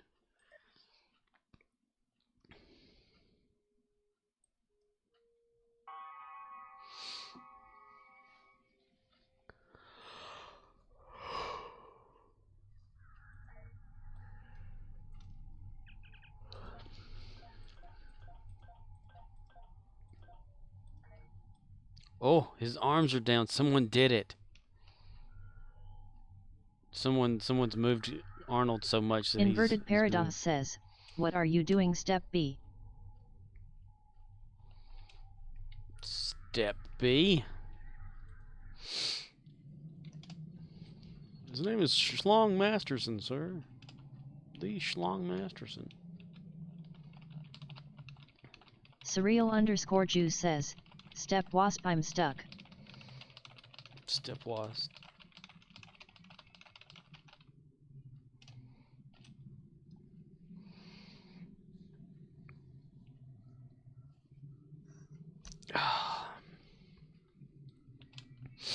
Finally turned my Discord client on. And told it to like show the fact that I'm streaming. I don't know why, I just did. Because well, it was on earlier because I was asking those questions to that dude. Or reading the answers, I should say. Back to your stations. The bots have returned.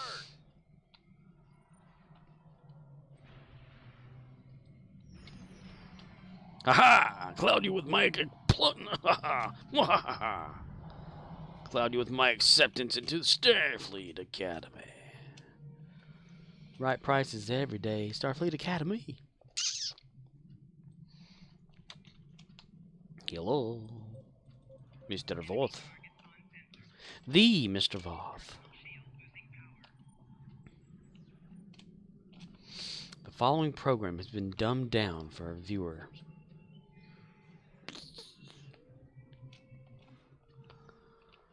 The following movie is rated R.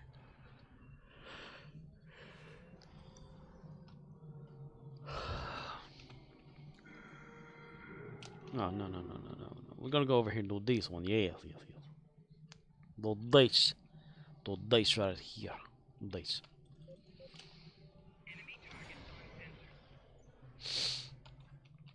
Well, there was a laser in the head. Thank you very much.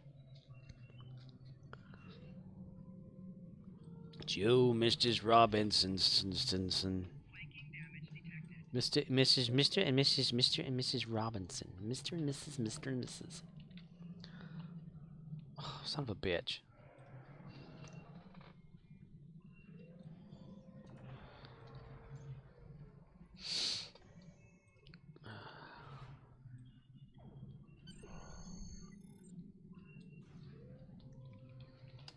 A little less constipation, a little more crapping action needed.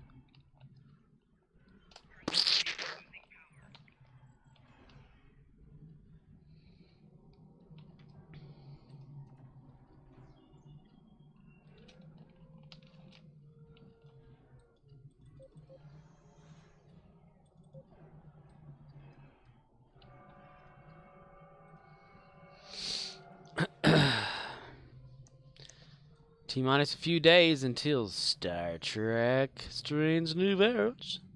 Star Trek Strange New Worlds.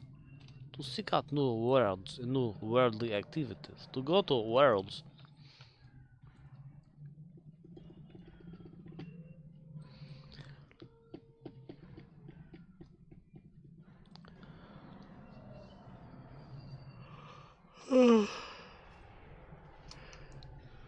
You know, I may bother that Discord a little bit more, asking about Streamlabs stuff until I get what I want kind of situation. Kidding. I'm becoming obsessive about my little achievement idea. And when I get obsessive over something, I tend to stick with it until I can do it. Else it causes anxiety. And things happen until I get my way. But I become a problem. So I'm going to continue to ask the dude that does the chat thing bot, the chat bot questions. I'm gonna ask him questions. I'm gonna say, hey. CMDR_Rizzle says, you ever do like focus on one tune per day? I imagine you can harvest enough to do a different tune daily and have a nice surplus. You know, I had thought about doing something like that. I mean, Archer needs it for sure. For sure, dude. Because you know how I like to build up the Dyson sphere marks, right? Well, he don't have a whole hell of a lot. Would that be interesting to do? But then again, daily though, the dilithium, it wouldn't, like, I wouldn't be able to, you know, if I stuck with just one person. That's why I try to stick with all of them. You know, I do a little bit from all to get dilithium from every single one. At least the daily. Haha, you tried to get all of my credit. I was here to interrupt you. CMDR_Rizzle says, elite marks flipped for Dilly.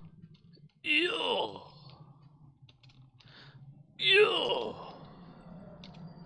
Dilly. Elite marks. I'm gonna follow this guy. Archer, engage. Phew. Because it's been a long road getting from there to here. It's been a long road. My time's finally near. And I would see my dream come alive at last. On that Shuttlepod 1 show, the podcast that Dominic Keating and Connor Trenier do, they had a fans Q&A, like, only episode for like an hour. And then they had a part 2 of that. And I've only, like, started watching the part 1. Like, when I was getting ready for work, I just turned it on to listen to it. Well, you can watch it or listen. But it's pretty interesting stuff. Like, they talk about the episode on Enterprise where Dominic Keating and Connor Trenier, Tucker and Trip, or Malcolm and Trip, what the hell, were inside the shuttle pod the whole episode, you know? And you see them like kind of freezing and stuff, and you see their breath and things. He said that breath is real. That they had dry ice underneath the little tiny shuttle set that they had there, and they had air conditioners blowing in the coldest air they could into that cockpit that they built, so that they'd really get a sense of it being freaking cold. And they could only, like, whenever they'd film like the certain shots or something like that, they'd say, okay, whatever, you know, get out of there, and they'd cool the thing back off again to like almost like freezing cold, you know. And because the director and everybody agreed that they wanted to see real breath in there and not like added like digitally or anything like that later. I thought, wow. Because even the lady that does the hosting on there, like, to ask the questions that the fans are asking, or just reads them off, she said, well, I thought perhaps, you know, y'all, the acting that you did and everything was really good for that, but you were actually freezing. Thinking, wow. That's why Enterprise was so cool. I love that show. I mean, I didn't get a chance to watch it all whenever it came out first time around because it barely picked up on my TV back then. A CRT monitor type TVs. With our UPN and WB. On them there channels just barely could come in because all we'd see is static. And you go, which was good to go to bed with. You know, you like turn the TV on and nothing but static sound on the whole thing, and you're like, oh, this is awesome. But you can recreate that static sound too on computer. It's pretty nice. Very very well done. I mean, it's pretty awesome. They talked about like from what I watched, the when they first learned that Enterprise was canceled, Dominic Keating, who played Malcolm, um, he said he just got a phone call on his flip phone or whatever back then, and that was it, you know. But Connor Trenier, that played Tucker or Trip, he got like the script in the mail or whatever, and got a call from the director or somebody or whoever was in charge of all that to say, hey, have you read the script yet? And he's like, no, I just got it. And he's like, well, you need to read it and then call me back and whatever. So he read it, and then he saw that his character had died at the end of it, and he like said, what the hell, you know? He said it's the end of the series, and he says, is it the end of the series or is it the end of me in the series? You know, kind of thing. And I thought that was pretty funny, but not funny really, because you know the show, and they talked about like how Section 31, that Dominic Keating guy heard that it was going to be like a film instead of an actual series, going to be like a one-off thing. And I hadn't read about that yet, so I don't know. I mean, even dude that plays Malcolm, who is Dominic Keating, he said he's getting into the show because he's watching it, like binge watching it, so that he's more like got it fresh in his brain and all that. And he said he's like actually enjoying watching it because he didn't do that whenever they, you know, he said like, whenever you're acting and stuff, you know, like just watching your own stuff, and he said, you know, you're one of those actors that think, oh, I don't have to watch my stuff, I know what I'm doing, you know. But he said he's like been enjoying watching it and sees what the fans liked about the show, and I thought that was pretty cool.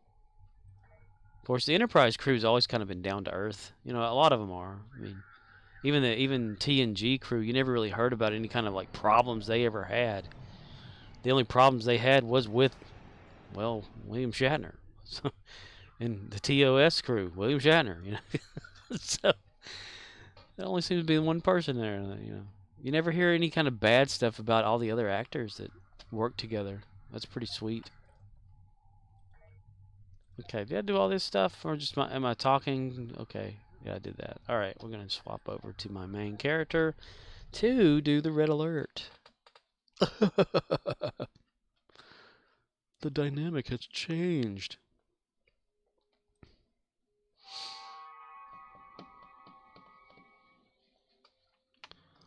Caught in a nap, can't wake up.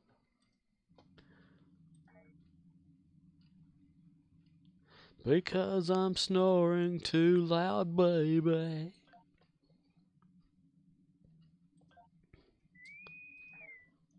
That came on Pandora today. Since I work with an associate that has a smartphone, I do not have a smartphone. Played the Creedence Clearwater Revival Pandora channel that exists out there, and they had Elvis playing "Caught in a Trap." So me, of course, like when I'm bored at work, and something's on, like playing over the speakers, any kind of music and stuff, I tend to mock what it's saying by replacing the words, you know, like having like Weird Al would probably do. And so I was like, I'm caught in a trap. I can't walk out because I love you too much, baby. You know, so I was like, I'm caught in a nap. I can't wake up because you caught me snoring, baby.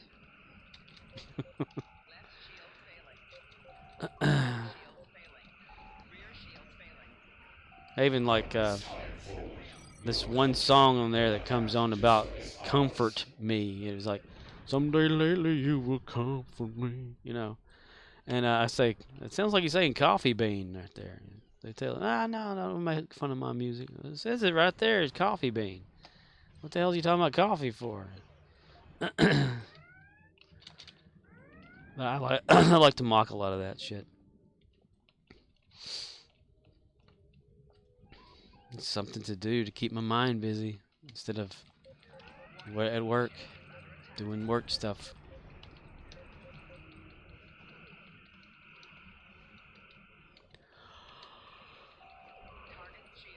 They'll have a lot of credence, you know, playing on that, and whenever they have Bad Moon Rising playing, I think it says bathroom on the right instead of Bad Moon on the rise. There's a bathroom on the right. And I'll point at the one we have, the restroom, and I'll say, yeah, see, it's right there on the right. And people look at me like, what are you talking about? Like, the bathroom. He said there's a bathroom on the right, and the music, did you hear him? And they'll listen. They'll say, it sounds like he is saying the bathroom. It's like, yeah, dude. Man, speaking of that damn the bathrooms at work. Since again, I'm gonna say I work in retail. I work at Dollar General. Okay. Well, we've ever since COVID has happened, we section off like the restrooms. Like one is employee only, one is customers. Well, the customer restroom at this Dollar General I work at, someone keeps stealing the hand soap. There's no like on the wall type mounted hand soap dispenser or anything like that. So we have to get like a little bottle, a little pump bottle off the shelf and store use it to use in the restrooms for people. And about whenever we do, somebody always takes the damn thing. So I've written a note, put it on the mirror in there in the bathroom. Please don't steal the hand soap.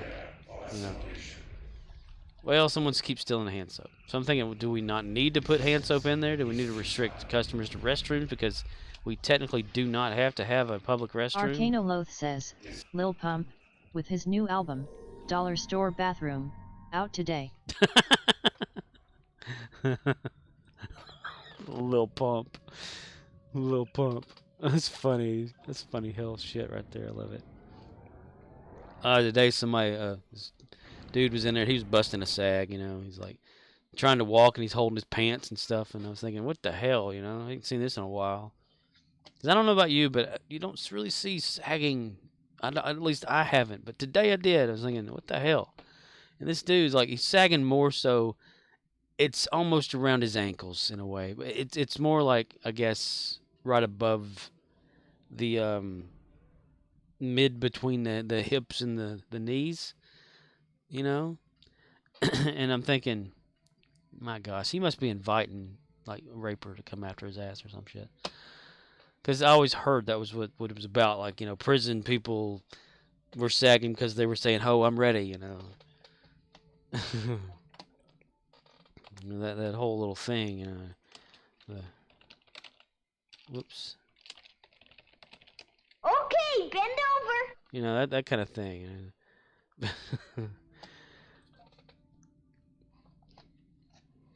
But sure enough, dude, that's like, like at least he's wearing boxers. That's all I got to say.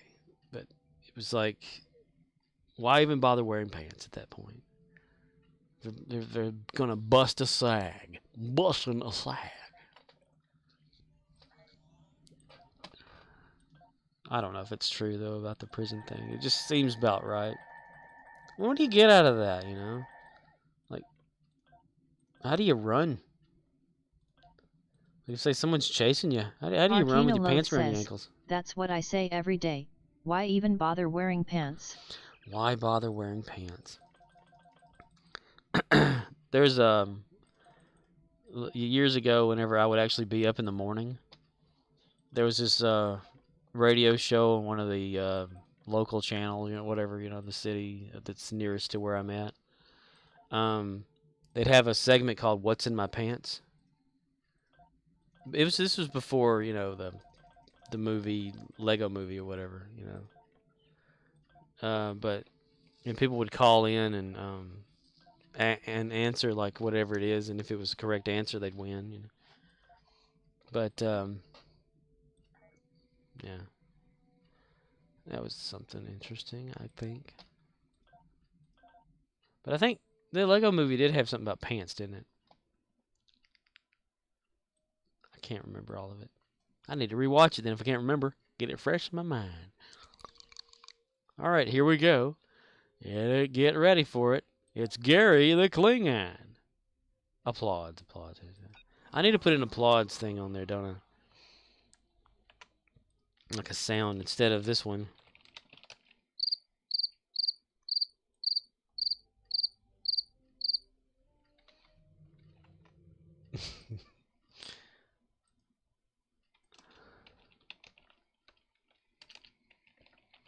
Today's been a terrible day today. What happened today? I got up this morning, did my push-ups in the nude. I didn't see the mousetrap.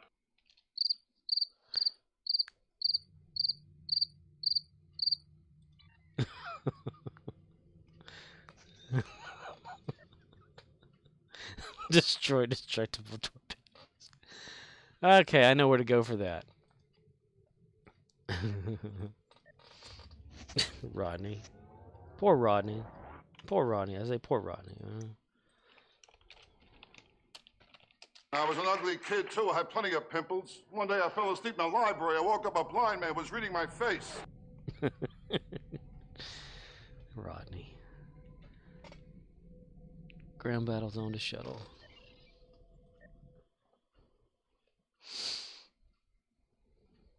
Tragic last day of Rodney Dangerfield.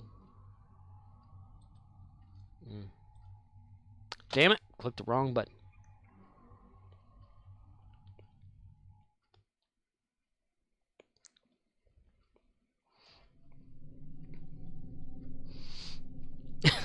It's just thought of a good sound for a riot. You know, have you ever played Mike or just Punch Out or on the NES or Mike Tyson's Punch Out? When you hear the crowd going right before a battle or fight. SimCity 2000. SimCity. That would be fun to play again. SimCity. Just regular SimCity. None of this new SimCity 3000, which I haven't played since I got this computer, actually. Because on the computer I had it on, it wouldn't play it very smoothly, but it played it okay. And I do have the discs for that still. It'd be nice to like peer back into some old SimCity action. SimCity. Not the first one, though. I don't want this first one. I think 2000 was fun. Maybe 3000. Is it SimCity 3000 that I have? I have 2000 for sure, I know, but I don't remember if I have 3000. It's the one where it's smoother and you can like travel between cities.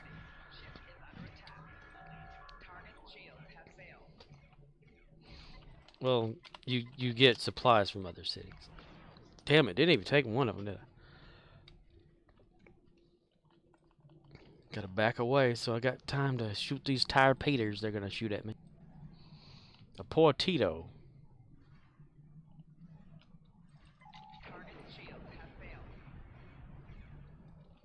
Let's make a circle. Circle around here. Circle around here. Well, Arcana Loth, I finally healed my ship.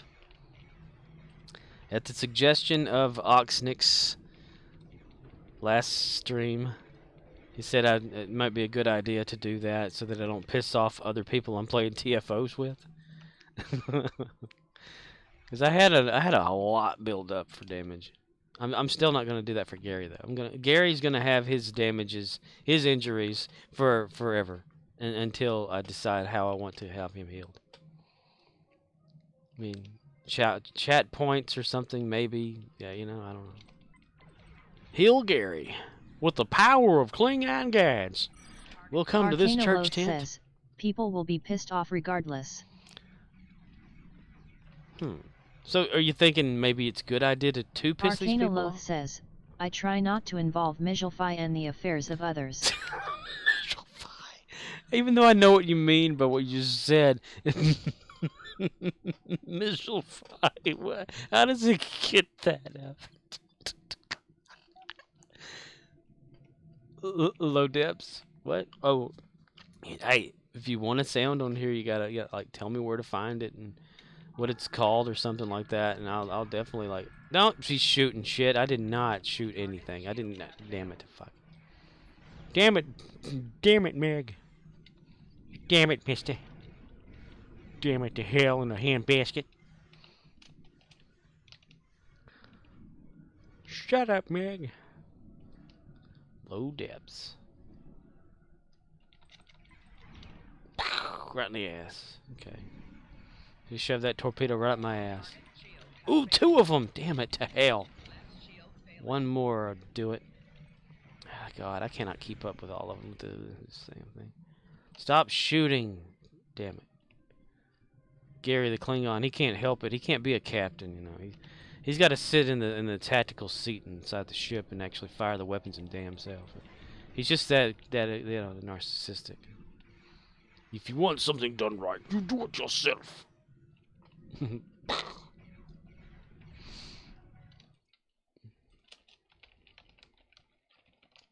A warrior does not complain about physical discomfort.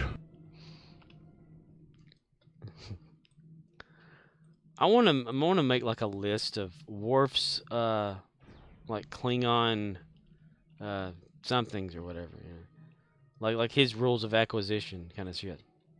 But Worf the Klingon like way or something. How to be a Klingon. Need key episodes of Worf, a warrior. Insert here. It'd be like the Norris facts, the Chuck Norris facts, but Worf Klingon stuff.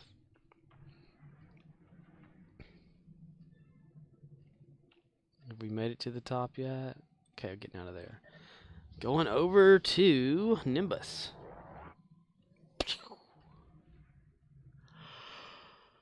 I wish they had a 3D thing on here where we can create our own damn ships.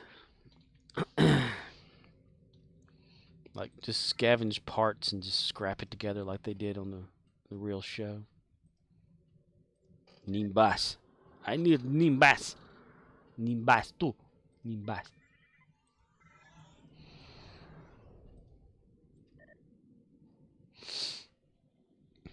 Kit bashing, that's what they call that. Whenever they take parts from other models. Adam Savage was talking about on one of his YouTube tested episodes or whatever about how he'd always, there's a certain part in every kind of like certain ship model parts. Arcanoloth says, you want Nimrod? Ain't no one here by that name. Nimrod! Yeah, Jared the King Lawler used to call everybody a Nimrod. Then you look up what it means, it's not really that bad.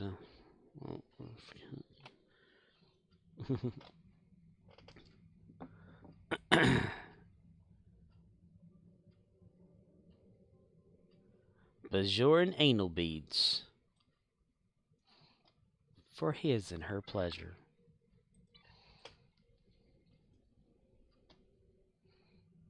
Wow, my assignment buffs suck ass. I haven't been like critically doing shit.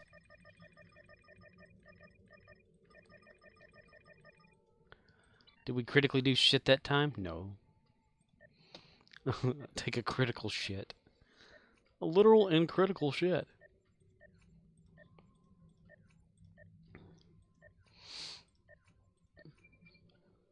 Ooh, colonist captain. Why'd we have to stop for that shit? Just keep going, damn it. Arcanoloth says, we critically shat our pants. We shat our pants with Shatner. He shat in her. He shat all over her. His name is Shatner, but it shat in her. He shits. When William Shatner is on set, he shits everywhere. Arcanoloth says, we had to stop cause it was a critical shat. You have to stop for those. You have to stop for those. You do not need the constipation to hold you back. No, no, no. This is constipation. The constipation class enterprise. We will run and we will battle with our bellies. Yeah. Huzzah! I killed it. It was a baby. Yeah, Gary's trying to outdo Kalos with all these stories, so he keeps making up bullshit. When I was on the great Nimbus Plains, I destroyed this creature known as a scorpion or arthropod. It was as big as that mountain. In actuality, it was only the size of a rodent. But I did not tell anyone that. No, I had to come up with my own stories. The great Gary the Arcanoloth Klingon. says, I love that take that Klingons are a bunch of fishermen telling big fish stories. Yes, that's what I think of Kalis. The stories of Kalis, you know, you kind of like I had mentioned before, like I don't know how long ago, but you know how like when Kalis was young and he first became a warrior, kind of thing. Well, he's supposed to get on some sort of transport ship or whatever, go off of Klingon to go become a super warrior or whatever.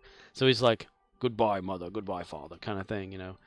Like greets him and complies him or whatever, and then like they see him walking toward the ship facility, but he actually beelines it to like a bar and sits over there and listens to all these stories that everyone else is telling. He says, I can come up with something better than that, you know, kind of situation. So then, like, you know, maybe like 6 months go by, Klingon months, however long that is, the Earth years, who knows. But the transport arrives back on the planet, and he quickly like falls into something on purpose to create like a gash or something. And says, yes, I battled this great creature, you know, kind of situation. And you're like, oh, wow, Kalis this, Kalis that, the great Kalis, you know. And this whole time, it's been like the whole fisherman telling stories type situation. they've never actually done any kind of battle, you know. Who can come up with the biggest story, you know. That's kind of just how I think of Kalis on here. The great Kalis. So that's what Gary's doing. He's like going around, he keeps the injuries so that everyone knows how much of a badass he is. You know, when in actuality, he's dying slowly, and he won't accept any help because Klingon does not. Arcanoloth says, Klingon Jesus. Klingon Jesus. That's right. The resurrected Klingon Jesus clone. He came back just like Jesus apparently did. Hey Zeus. Hey Zeus, how you doing? Hey, it's Zeus. If Jesus were a mobster, I'll heal you for a price, you know. Yeah, a little bit of cut from the Bible. Arcanoloth says, like that time he turned water into wine and loaves into fish. They found that food in a dumpster and everyone was drunk on wine, so they were like, hey, free food. Arcanoloth says, but they told the story like it was magic. Like, what was it on Family Guy whenever they, you know, because Jesus is like a character member on there, you know, he like pops up every once in a while, lives down the road from Peter or something. Whenever they're talking about like all the miracles he can do, and he's like at a kid's party doing the whole thumb trick. You know? That's funny. It makes me laugh. I think it's kind of, I don't, you know, I'm not super religious about things. I tend to just, you know, let people be who they want to be, whatever, and have their own ideas of what they think should be this and not really question it. But some things just make me go, what the fuck, you know? What are we throwing, like throwing witches or people into water and saying, if they float, they're a witch, you know? If they die, well, shit, you know? We're sorry. Here, condolences. She would have saved the whole entire human race. But she was not a witch. She just was an herbalist. She found a potato underneath that bush. And you're calling her a witch, you son of a bitch. You know.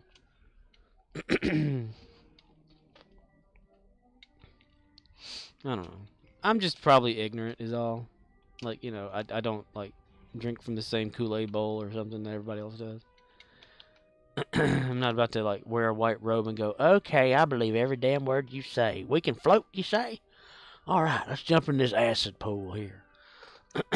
No, thank you. You know? That's just me, though. I'm completely, like, oblivious to a bunch of shit, apparently. You make a joke to somebody about God being a rapist, you know, and then they get all mad at you. I was like saying, did Mary give her consent, or did God just go in there and just go, all right, bend over, bitch, you know, kind of situation? I don't know, and it made some people mad, but you know that was years ago. But it just makes me. I don't know if it's that I'm demented, but it makes me laugh when people take things too seriously about certain things. I don't know if that's wrong, if it's because I may be psychotic or something.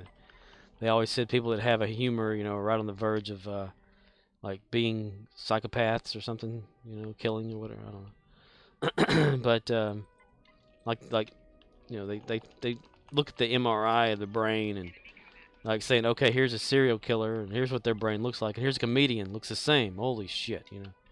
But I don't know. But there's something like bugs me. There's this church in the town that I work in, and they always put like these little sayings on their sign out front. It's nothing to do with the Bible, really. It's just, you know, the end is near, the end is nigh, kind of shit, you know. And be saved before, you know, kind of shit. And right now they like have God demands obedience. Your opinion does not matter. I'm thinking free will is giving people their own opinion. So are you saying that God is fallible, that he made a mistake by giving us an opinion? So now you're anti-God yourself, you bastard. You know, kind of. But but you know, I keep quiet. Can't talk about religion, politics, or underwear at work. We're always talking about our cash drawers, you know, like our tills that have the cash in there, and we're like changing them out and whatnot. And I'll have a few associates saying, "Well, I haven't checked the drawer yet and cashed out the drawer or changed drawers," and I'm thinking, "Well, I'm glad you haven't changed any drawers. Are you wearing the same ones from yesterday?" And they're like, oh, "Not that kind of drawer. Come on now." I can't help it though. That's just the way my mind works. It's broken. I have a broken mind. I find humor in things that aren't humorous. It's like this guy that came in. My mom's almost the same way, right? She has. I get my humor from her side of the family. This guy came in and he was talking about he had purchased a propane tank, you know, in the morning, and he said, "You're the one that sold it to me. I remember because the little skinny guy went out there and got it for me too." I said, "No, sir, I haven't sold any propane today." He goes, "Yes, you did." And I was like, "No, I haven't. I'm sorry to tell you. I remember if I did. Maybe I would. Who knows? I don't know." But he came in there, and he said, "Well, I bought one of them propane tanks from y'all this morning, and I can't get that screw out of it." I was like, "What screw?" And he said, "The safety screw that OSHA, the government, put in there." I said, "The government put a screw in your propane?" He said, "Yeah, they put it in there. It's a safety feature. I've been trying to get it out." I'm like, "Huh, okay." And he says, "Well, you know, my leg's been kind of messed up for a whole month, so I ain't been keeping up with all that." I'm like, "What's your leg got to do with keeping up with reading about something?"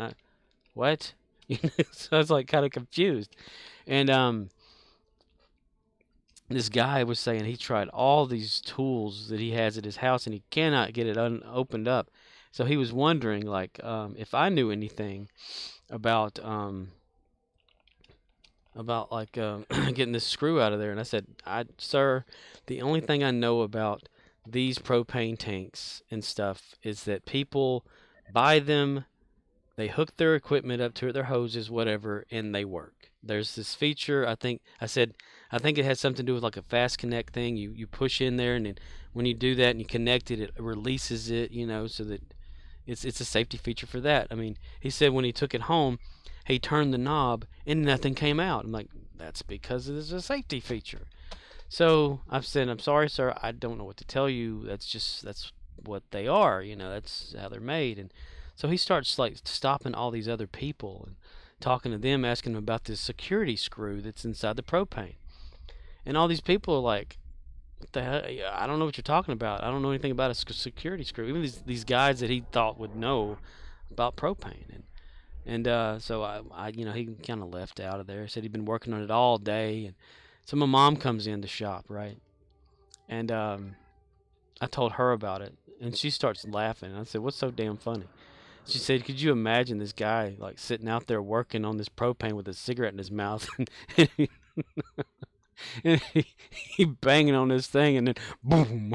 And she starts laughing. So it makes me start laughing, visualizing it, and I have tears in my eyes imagining this guy blowing up from propane. And I'm thinking to myself, why am I laughing at this? That could be a very bad thing. But that's just the way my mind works. It's like someone else's tragedy makes me laugh. But it's not a tragedy. It's just as if someone was that ignorant to just blow themselves up with propane. It's like this guy that's around the the area. Well, he's got like third-degree burns or something on his face because he was trying to burn stuff in a pile in a shed or something. And instead of the diesel fuel that he was going to pour or splash onto the fire to accelerate the fire, he thought it was gasoline instead of diesel. I'm like, for one, why the hell would you want to pour flammable liquids onto something that's already burning? And he confused one with the other, so it caused him burns. And I'm like, that's some stupid shit right there. Arcanoloth says, that guy harassing other customers to help him blow himself up? Wow. Yeah. Because he kept asking, like, I was standing there with the associate I was working with that night, and she whenever he was in there, she was like standing next to me. He's talking about this, and he's asking like this one guy. Arcanoloth says, betcha his search history says how to light your own farts. How to light your own farts. Now, this is an old man though. He had to be in like about 80 something years old, late 70s, early 80s, and it was just because he walks over there and there's this like guy that's maybe like in his mid 20s, and he says, "Can I ask you a question?" And he's like, "Sure, sir. What is it?" And he goes, "I got a propane bottle from here this morning, and I can't get the screw out of it." And this guy's face, it's like, "Huh?" Just looking at it. And the guy, told him, "I don't know anything about that." So then you hear the guy walks out the store, and you hear him go, "Can I ask you a question?" Like, what the fuck? He's like asking everybody until he gets home. He was like, pull him over on the side of the road. "Can I ask you a question?" But what I'm guessing is this guy's like hoses, cookers, whatever he's using it for. Arcanoloth says, that heckin' guy. The heckin' guy. Maybe his stuff is just too old, and he doesn't have this. Arcanoloth says, I'm visualizing Polly from The Sopranos.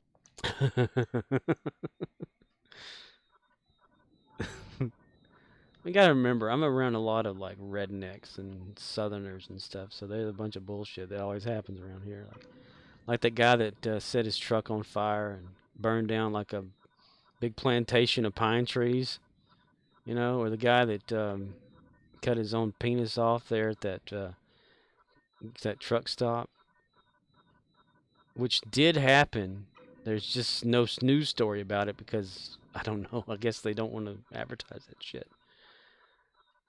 He saw snakes, and he cut his penis off because snakes, and he gutted himself right there in front of everybody. So it did happen. There's witnesses,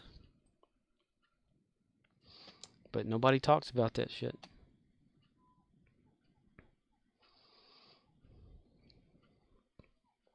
All the meth busts around. Arcanoloth says, see, this is why I don't use the truck stop bathrooms. Glory holes are risky business. For real. I mean, could you just imagine? Okay, like, from one witness's point of view, they were like, there's like a casino in this truck stop, like a little, probably, you know, not like a craps table kind of casino or 21 and slash, you know, blackjack, but slot machines, you know, that kind of gaming. And you're just standing there, and this guy's already cut his dick off, and it's like it falls to the floor. Then he starts yelling and running around inside the restaurant area that's there, chasing everybody, saying there was snakes. The snakes are coming and all this kind of stuff. And then he ends up in the convenience store, because this whole place is connected via, like, you know, hallways and stuff. And just stabs himself and just starts slicing around in his stomach. I mean, and his intestines come out of him, and he's like proving to them that snakes are there, and it's just his intestine. But then cops say like 30 minutes before then he was fine. So, yeah. Obituary doesn't mention anything about snakes, though. That's what's weird. You can go to the guy's obituary, and it doesn't say anything. But like the coworker that I work with, CMDR_Rizzle says, PCP trip. Could have been. Arcanoloth says, snakes on a plane. Snakes on a train. Snakes in the truck stop bathroom. Arcanoloth says, could have been a film series, I'm telling ye. But like the coworker that I have that works there with me, it was like her cousin's wife works at this truck stop, and she actually took pictures like of the stuff that had happened, and she showed them to her. And I can, like, outside, they were standing outside. My coworker smokes, so she's outside, and she's looking at these pictures, and you hear her go, oh my God, wow, that's right there. Wow, right there at the coolers too, all over them, look at that. I'm like, yeah, I'm not looking at anything, I was just standing there, you know, like up at the front checking people out, and while she was over there talking to them. And then I asked her, I said, did she have pictures? She goes, oh my God, yes. And wow, that was a mess. And like in a few days, they cleaned it up and they opened the place back up because they shut it down. And there's no news article about this anywhere. Like, they didn't report it to the news. The cops, you know, the family, I guess, of the guy didn't want to, like, have it advertised, nor did the truck stop, I suppose. But, yeah, I don't know. They said the dude must have got messed up on some shit or something. And because he, like, there's a convenience store across from the truck stop there. And he went in and bought this knife there that he used to gut himself and chop his penis off, because snakes. So every once in a while, somebody new will come up, like, around the area, you know, like, and just ask where they're at, and we'll tell them what town they're in, because they don't know for some reason. They don't Google. I don't. But and they'll say, well, how far until I reach, like, someone's wherever? And we're like, oh, you mean the snake truck stop? And they'll look at me like, oh, don't start that up again. Like, so what? And I'm like, never mind. It's an inside thing. It's not a joke. I mean, the guy's dead, but still, you know, that's. And I cannot find anything about it. That's what bothers me. I want to read more about it. And I had asked a few customers coming in. I said, you know, that happened at the truck stop? And they're like, yeah. And I said, you know, I've been trying to look that up online, and I can't find any kind of news story about it. And they said, same with me. I've been trying to look that up, and I can't find anything about it. I said, well, did it really happen? They said, yeah, you know, because there's all these witnesses, and there's these pictures and stuff like that everyone has seen. And there's, like, you know, cops that have been, like... Arcanoloth says, could be a tourist destination, with a memorial pool and a gift shop. Right. Arcanoloth says, missed opportunity there. Right. Little statues of people with penises cut off. The knife, you know. Like, it can be a Play-Doh thing, you know. Like, you put the Play-Doh in there and you push a little squeezy thing from the back, and it just pushes out a little tiny penis. and then you can like you have a little opera goes the Lorena Bobbitt special, you know. But see where my mind gets. Like it gets so damn in the toilet that my toilet humor can way out the you know go out in left field picking daisies or some shit. How far have I got with these endeavors? Okay, tomorrow one will set off for 66. And for Gary the Klingon, let's see. Right here, his little receiver thingy. Unforgettable. His endeavors should be piling up pretty good there. It was 665,906 out of 700 until he gets to the next one of those. Hunter's Instinct. That's that ambush thing, isn't it? And his Warrior's Blood. He only has to get 498 more deaths. Or no. He has to kill that many more people. Or unconscious them. Because, you know, there's no killing on Star Trek. You just unconscious the other enemy. Until, yeah, he gets that fully. And I can jump off of that Batleth. Because it's melee kills right there for the personal ground trait. And then I can start actually using the real weapon, which would be better for Gary, so he didn't have to get killed so often. Gary would like that, wouldn't he, Gary? Yeah, yeah. What I'm going to do at the moment is red alert for Gary, so he can get some more marks and shit. That way he can take more marks and shit. CMDR_Rizzle says, Endeavor rank 420 for me. Woohoo. I haven't got 2,500 melee yet. Yeah, I'm working on that for myself. I'm way behind on all of that. But once I do, I'm swapping out for that for something else, because melee damage is one thing, but continuously, like with the Klingon blade, target shields have failed. Gary the Klingon exploded one Borg cube himself. The others behind him had no help whatsoever. Weapons fire came from behind, but mine is the finishing blow, so therefore I am the killer of the Borg. That's how a Klingon would look at it, too. Resistance is futile. Resistance is futile. See, Gary willed that one to die. That's why it exploded. A Klingon Q. There's a tactical cube. Gary the Klingon.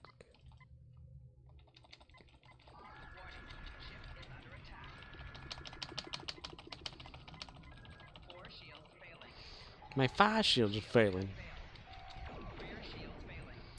Oh, I looked up like mouse and keyboard usage for the console, and people are saying that you can use like the keyboard pretty well with Star Trek Online.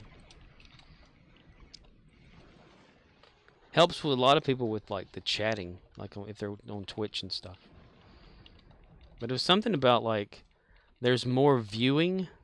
Someone mentioned like whenever your character or the ship in the console version, you can only like zoom in to your ship, or like how I'm doing there, like getting close and backing away, like so far. But with a keyboard, you can go even further or something.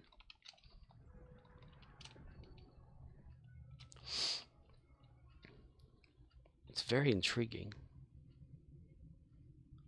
It would make me want to buy like an Xbox One just to test that out. Where's this damn ship at? Okay. Even though I don't have the money for that. I mean CMDR_Rizzle says, Yeah, could you imagine, like, I don't know like what all it can do, but people say they use it for like chatting mostly inside the game on the console. And it few more perks or something toward like ships and things. And in the Reddit post that I was reading all this in, some people were like, "Oh, I'm going to buy me a keyboard after work," you know, kind of thing. Target shields had failed.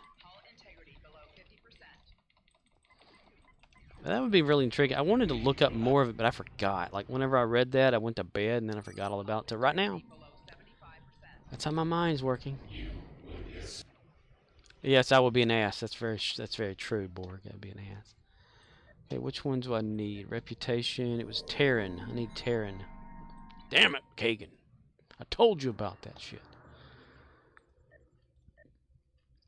I've been thinking, okay, there's that South Park episode where Stan like goes to San Francisco at the end of it, and he's jacking or whatever they call it on there, and they're singing that song about jacking, and he like strips his clothes down.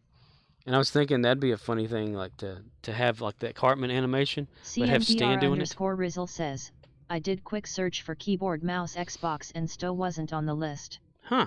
Weird. Attention, men with noses.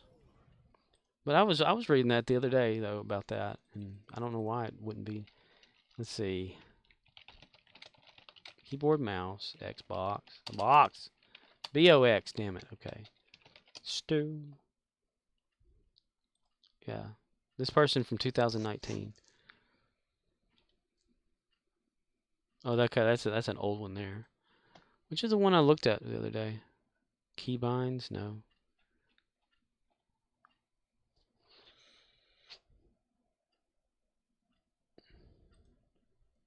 Xbox One keyboard work well together. 3 camera distance. Okay, this says you have 3 camera distances using the controller and 5 with the keyboard.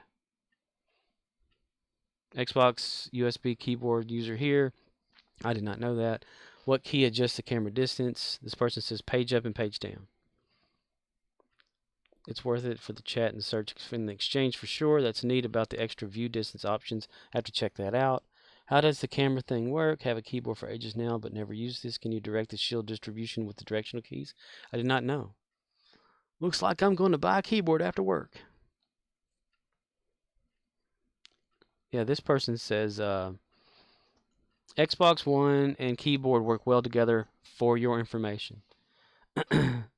Said, I have a keyboard hooked up to my Xbox to enable me to chat. CMDR_Rizzle says, nice. HUD removal for a photo? Really? Oh, you're reading stuff too. I have a keyboard hooked up to my Xbox and enable me to chat without having to select one letter at a time. Most games don't recognize keyboard, so it's never good. MMO games like Stow and Elder Scrolls. So I was surprised to find out the keyboard actually functions with this game on Xbox. You have 3 camera distances used for 5 and 5 with the keyboard. It's crazy. You can play the game with a lot of patience just with the keyboard. Oh, you can play it with just the that's interesting. This is just information. If anyone want to play the game and more chicks hats, life comes easier. It'd be worth like checking out because even if you say that you're farther away from your TV and the Xbox and stuff, well, just for shits and giggles, I know that Walmart. CMDR_Rizzle says, no, I'm just listening to you and asking you LOL. Oh, you're asking, dude. I was reading. I don't know about that. I mean, this was just a Reddit post from 2018.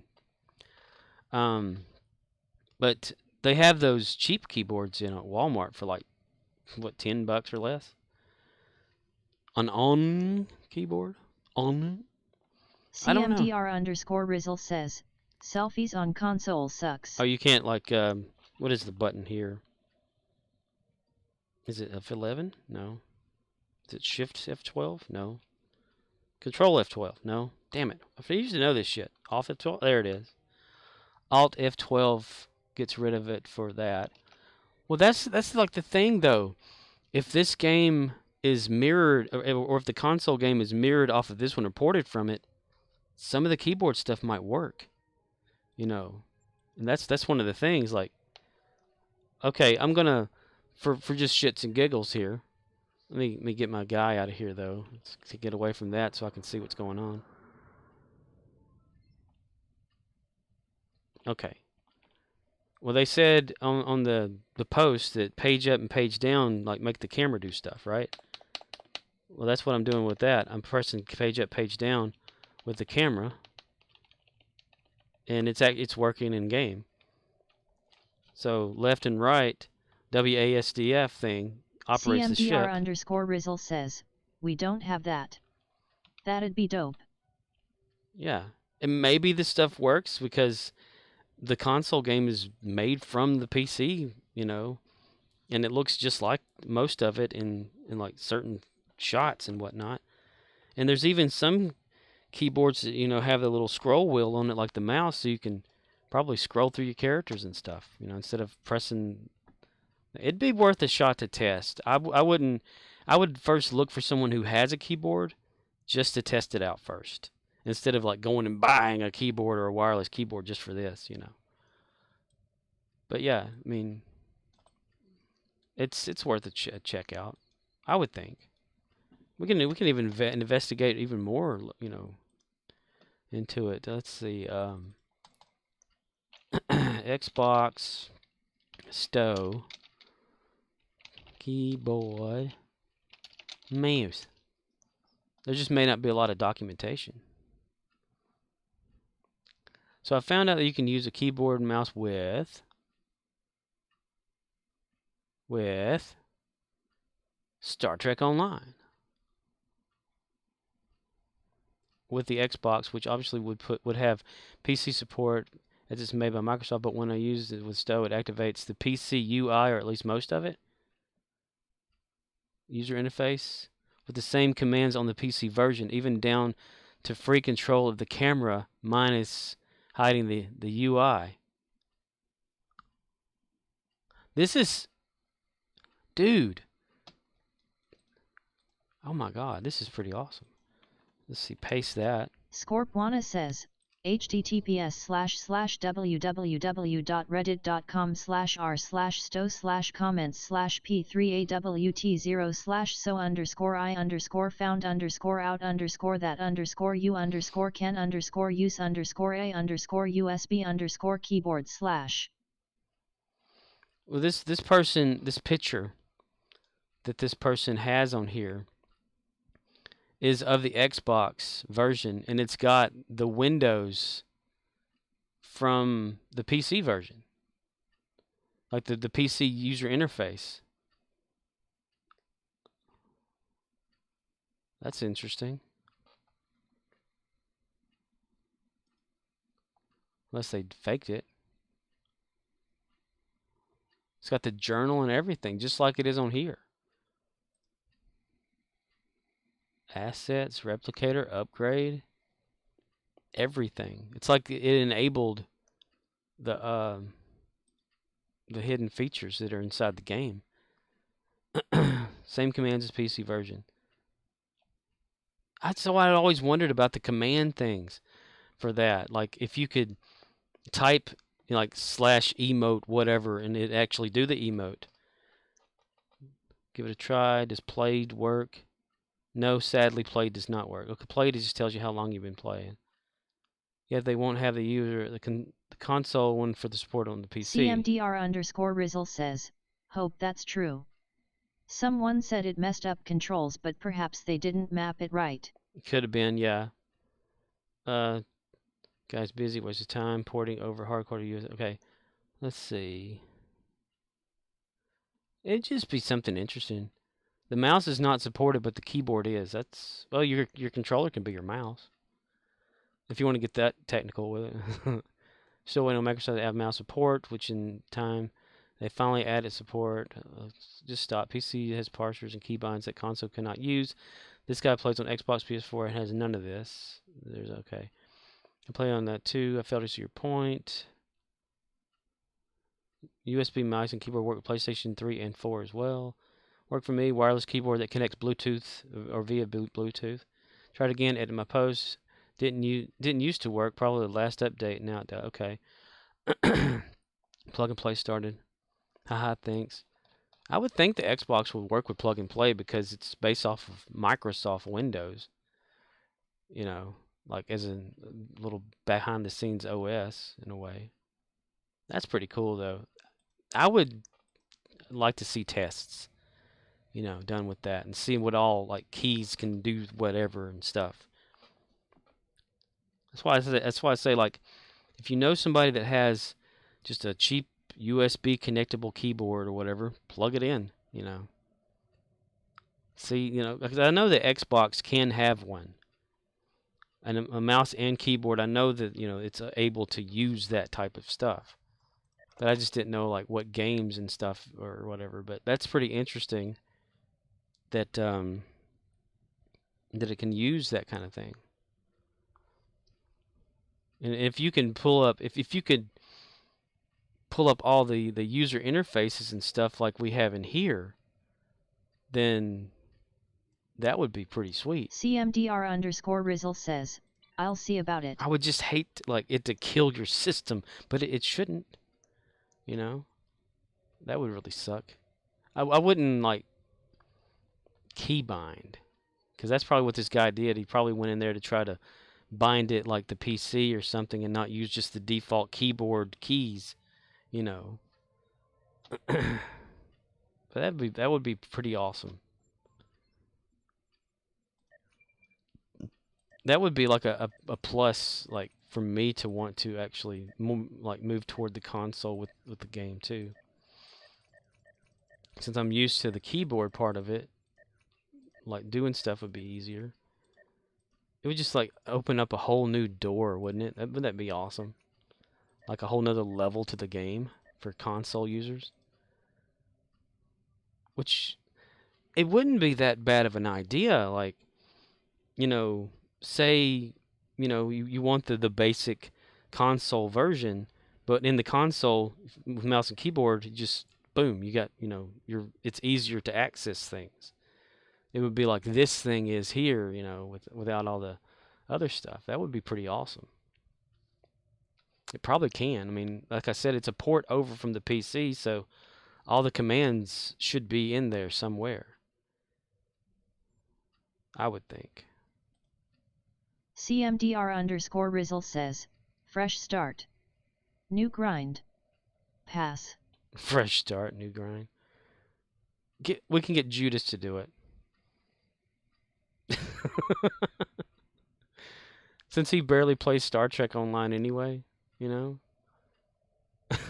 We just like say, hey, plug up a keyboard and see what all you can do with it. Make it like a little video, you know, like a stream with it. Judas on keyboard. How about that? That'd be interesting to watch.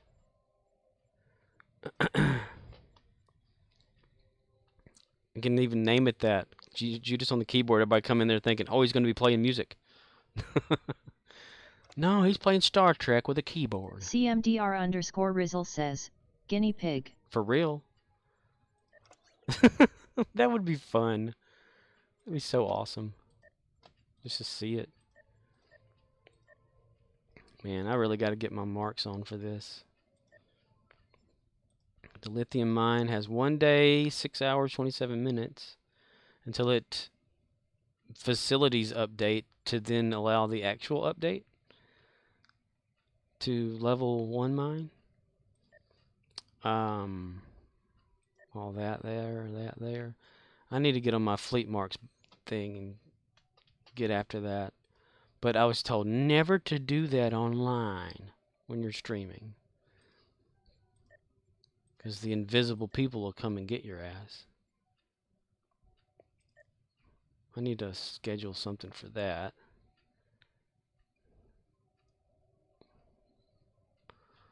There. 500. 1,000. Yeah, we'll add that back again. Engineering, construction. Basic provisioning, no, not yet. We're not going to do provisioning yet. Yeah. Going to wait till we get up a little higher. Practice tactical shit. You need to practice your tactical shitting. During an emergency, when you got to take a shit, go to Jeffrey's tube number 4. There you will find plenty of toilet paper. Ooh. This whole, like, coffer and automatic thing is pretty interesting. I like it. Okay, anyway. It's getting... late? Early. It's getting early here. Late. I'm just curious, like, 3 hours and 6 minutes. It's not even as long as I usually go for it. It just feels like it has been. Fell behind for some reason. The Surreal Jew followed today. Oh my.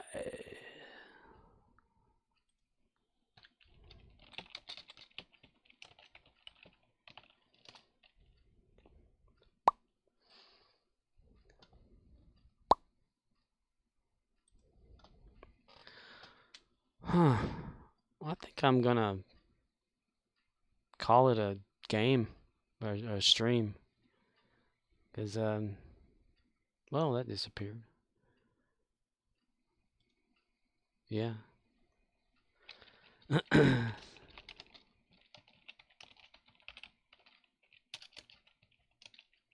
Streamlabs says, check out CMDR_Rizzle over at https://twitch.tv/CMDR_Rizzle, they were last seen streaming. CMDR_Rizzle says, peace out yo. It didn't work because that was going. Oh, there it goes. It loves that one. It loves that one.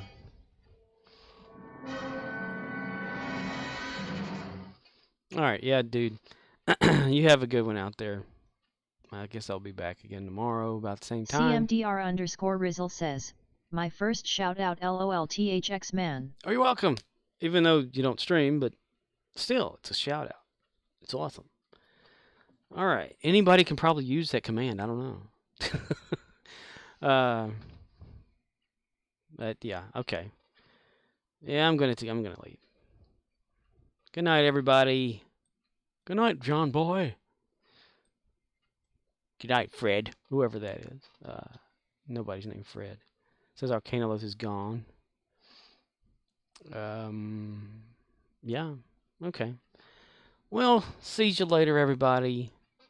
Have a wonderful day, night, evening, whichever time it is you're watching this. If you're watching this to the very end, I have decided to turn on my thing that's called My Servers. I just don't know how to invite people to it. Yeah, on Discord. I don't know how that works. How to do that. I don't know how to find the link. Invite people, probably.